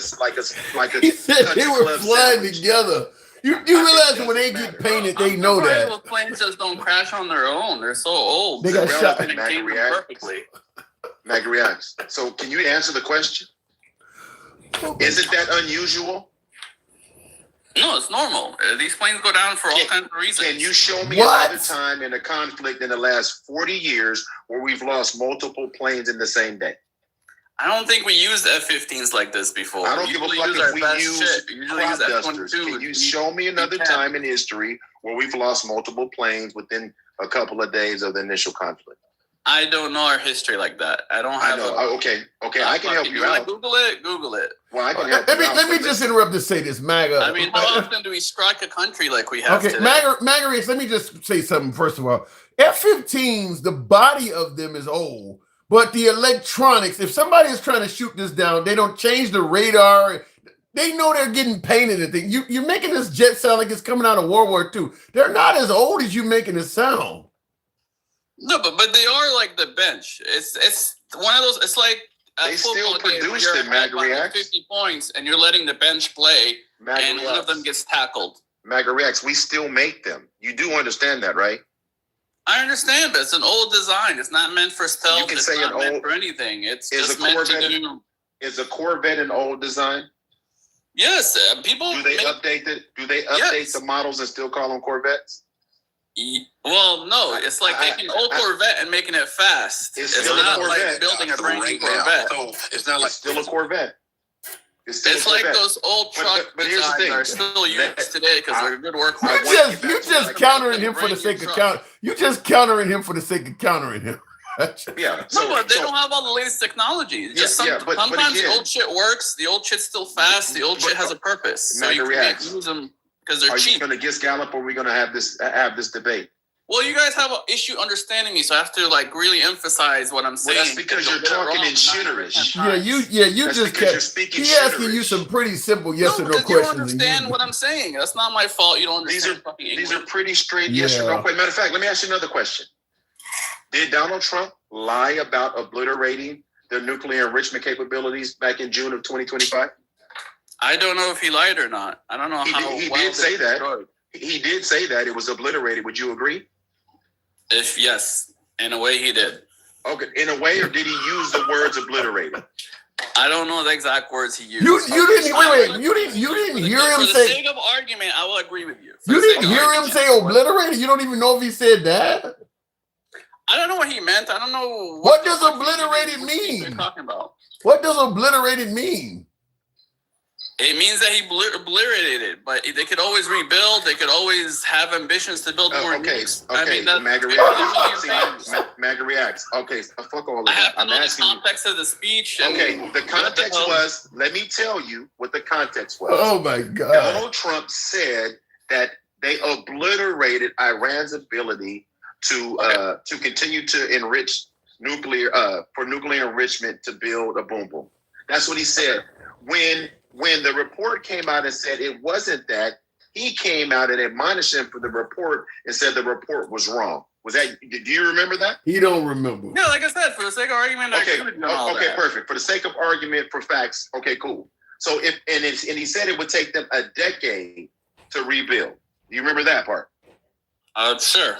For the sake of argument, yes. MAGA, you know, it would just be easier if you pled the fifth to everything he asking you. I mean, I'm not trying to plead the I fifth. I'm would just trying say to get I this plead the question. fifth. You sound like you in court. I mean, just say I plead the I've been to court enough times to know how to answer these stupid Yeah, you questions. might as well Okay, just say but I see, it's so plead. funny. You call them stupid, but these are very direct questions. So if he said it was obliterated, it would take a decade to rebuild. Why would he say, why was this mission necessary? Because they still have ambitions to do it. They still want to do it. Does ambitions, so my other question, does ambitions mean that you attack a sovereign country? I don't know. It depends on the situation. What would the situation, what would again, justify ambition? Look, I don't even care about that. What I care about I'm simply asking you direct questions. You have to measure their ambition by the law, right? By the law. But Michael, and hold on. I'm gonna let you answer because I want you to answer. go ahead. I'm simply asking you, what ambition do you believe would justify a country attacking another sovereign country? I don't know. What do you mean? Like them, the ambition to harm the country. Yeah, which just Iran like has the ambition to harm us. like using a gun in America on somebody. You have to have generally a reason before you can shoot somebody. He's asking you what would justify us going to war with another country. I mean, it depends. I mean, right here in this country, you can conspire to murder someone. And I'm talking about this situation. So this is the equivalent of conspiracy to murder. Don't pivot. Don't pivot. I'm just giving you an example. So I don't care about that example. I care about what's going on in reality right now. I never came on here and said that we attacked Iran because of nuclear ambitions. No, I didn't say you said it. I didn't say you said it. I said he said it. I didn't say you said it. I don't come up here to argue Trump. I come here to argue my position, not Trump's position. But your position supports Trump's position all the time. Yeah, but I support it for different reasons. I support it for the people of Iran that are celebrating. People of Iran are on TV everywhere. I don't give a fuck. It's still the people. Have you seen the thousands? Have you seen the thousands that are also chanting "Death to Americans"? Okay. I care about the alerts that are free to actually speak. I don't know if people are free to do anything back then. And then Cal says not fair. Only TikTok can give Gally. Then Cal, you want to come up? Go ahead, gentlemen. I'm listening. Cal, if you ever want to come up, I'll send it for you, bro. I got you on this. Well, he's on a different platform. He's on YouTube. I know, but I want to finish my line because again, because I paid for this ass whooping. I simply am asking you. Hold on, MAGA-Reacts. You can't, and see, this is the problem when I listen to you. You never want to be pinned down on an answer because you want to stay moving. I'm simply asking you very direct questions. You're setting a trap, and it's not a trap. Listen, without me knowing all the details in your argument. But what I'm if you don't know, say you don't know. But see, tell me where the trap is. When someone campaigns on something, you vote for what they've told you they're going to do at that moment. Yes.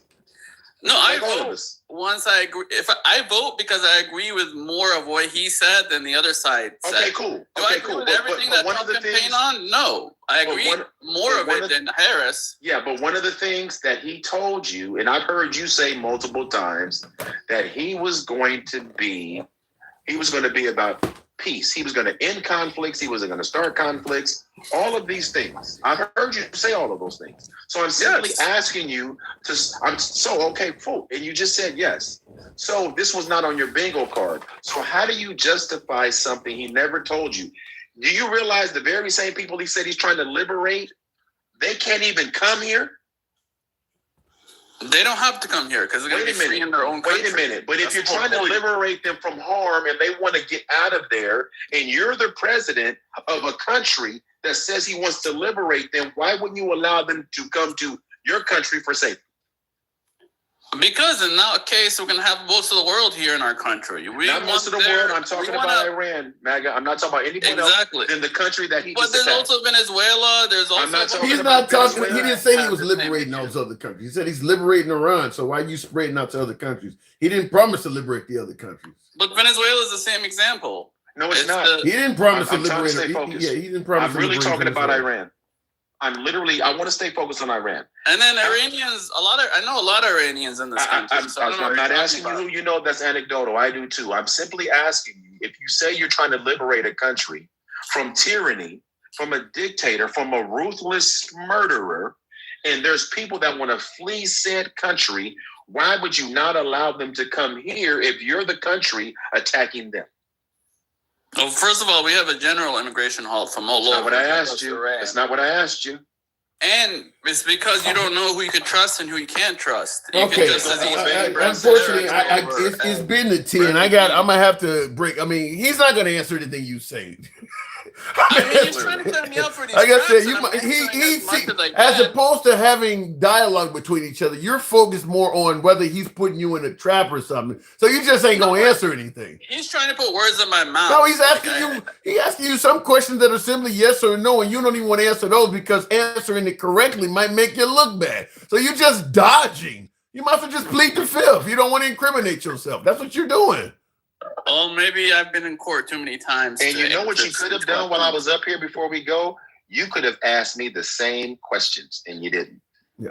Because I was waiting for you for the 10 question setup. Okay. I mean, we're supposed to be debating points, and you're like trying to narrow me into this fucking trap. All right. I'm like, what do you want from me? All right, gentlemen. I do got to move it on. We'll leave it at that, gentlemen. Thank you. And Mike, you should get a job in the Senate because that's what they do in all these hearings. All right. Be perfect for it. And Mike, appreciate you coming up. All right, moving on with the program. That is how it works, though. I just hopefully normally when we bring two people up, I don't normally bring up two guests. I like to give the guests my undivided attention. But if you do hear a guest and you want to spar with them, yeah, you give a galaxy, I'll bring them up. I don't normally do that, but hopefully when the two individuals are sparring with each other, they do, as a gentleman's agreement, answer the questions. I mean, he was just, I don't want to get caught in the trap, so I'm just going to not answer. He asked them something like, don't they create new Corvettes and they still keep calling them Corvettes? That's a simple answer. He didn't want to answer that. So, I mean, like, if you're just dodging, there's nothing we're going to be able to do. That, I mean, he was thinking that was a gotcha question. So he didn't want to answer that. So it is what it is. Anyway, moving on with the program. The caller is right. Trump is the GOAT. Based on what? Plain rock. Look, I'm not trying to say Trump's the worst president we've ever had, but to call him the greatest of all time? I guess the first question I would want to know is, out of all of the 40 some odd presidents we've had, what has Trump accomplished? And you guys can correct me if I'm wrong. I'm not right all the time, damn it. This is the time you can correct me, but I do want to ask you this. And before I do, tap the screen, get us on up to 155,000. Smash that like button if you're watching on YouTube, and then give us a sub if you're watching on YouTube as well. We're here most weekdays. Free speech, MAGA friendly. You can criticize anybody on the program, including yours truly. But I will ask this. In regards to President Trump allegedly being the greatest of all time, we've heard about defeating the English with George Washington, freeing slaves with Abraham Lincoln, sending folks to the moon under Kennedy, defeating the Soviet Union under Ronald Reagan. What has Trump done? What has Trump accomplished that 50 years from now we'll still be talking about? How does he get the greatest of all time? 100 years from now, what has Trump accomplished that we're going to still be talking about, giving him credit for 50, 100 years from now? Remember, he's the greatest of all time. Nobody's better. What has he done to put him in that category? Now, we could probably talk about January 6th. I'm sure that'll be talked, but we're talking about accomplishments, though. January 6th is not chalked up as an accomplishment, but it will be talked about for decades. But give me something President Trump has done, the greatest pedophile of all time. Oh my God, somebody said the greatest pedophile of all time. Who said that? Solid Simmons? Yikes. But what has he done That we talked about the guy. Didn't care. You said that we talked about the guy in Austin, Texas. Yes, we covered him yesterday. The guy who was involved in a mass shooting, wearing the shirt that said "Property of Allah" with the Iranian T-shirt. Yeah, I actually had his. I don't know if I think I deleted, but we had his picture up here yesterday. We did talk about that. Killed. How many did he kill? 3, and wounded a bunch of other folks. I don't know if the number of deaths has increased, but we certainly covered that yesterday. This is a photo of the guy with the long rifle. Anyway, but what has Trump accomplished that 100 years from now we'll still be talking about? I mean, you want to get a guy greatest of all time, I'm willing to discuss it, but I don't see anything that's there. He still has almost 3 years remaining, so he could do something great, but I don't see anything on his radar right now that will put him in that category. You want to compare him to Biden or Obama or Bush, somebody in our recent history, that's one thing. But all 40 some odd presidents, there's no way in hell. I don't see how you get that. I don't see how you get him anywhere near the greatest of all times.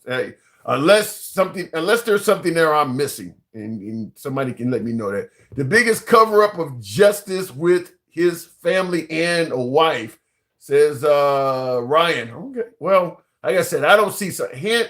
How about the Virginia man, 30 prior stab woman, another black on white crime?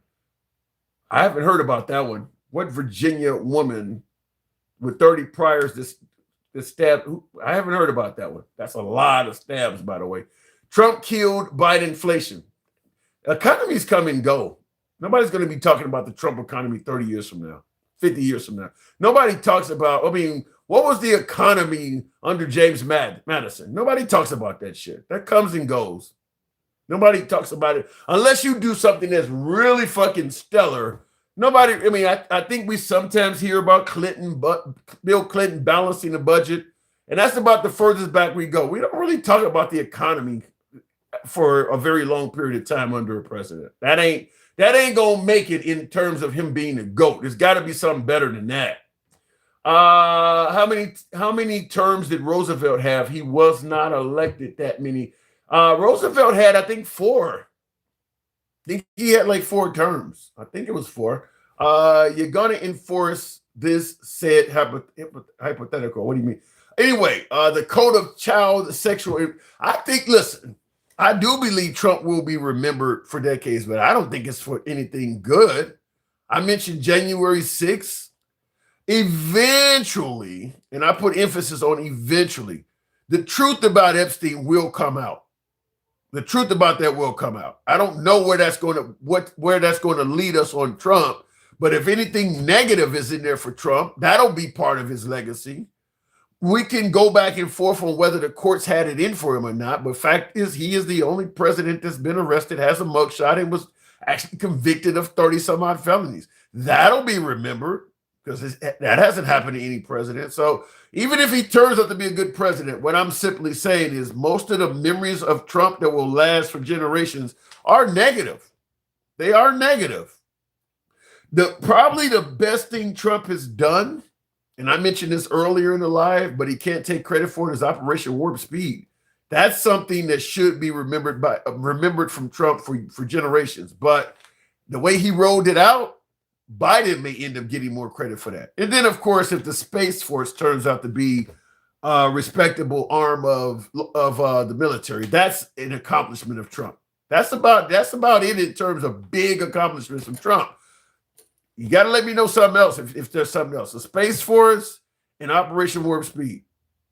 But when you're talking about January 6th, first president to be arrested, first president to be impeached twice, and that's going to increase. I'm just letting you know some of that stuff is going to increase. The liberals are going to find a way to charge him in the future, maybe go after his family posthumously for some of the money. There's going to be more stuff coming against Trump. Just, like they used to say right before commercial break, stay tuned. The liberals are going to take more swings at Trump. I guarantee you that.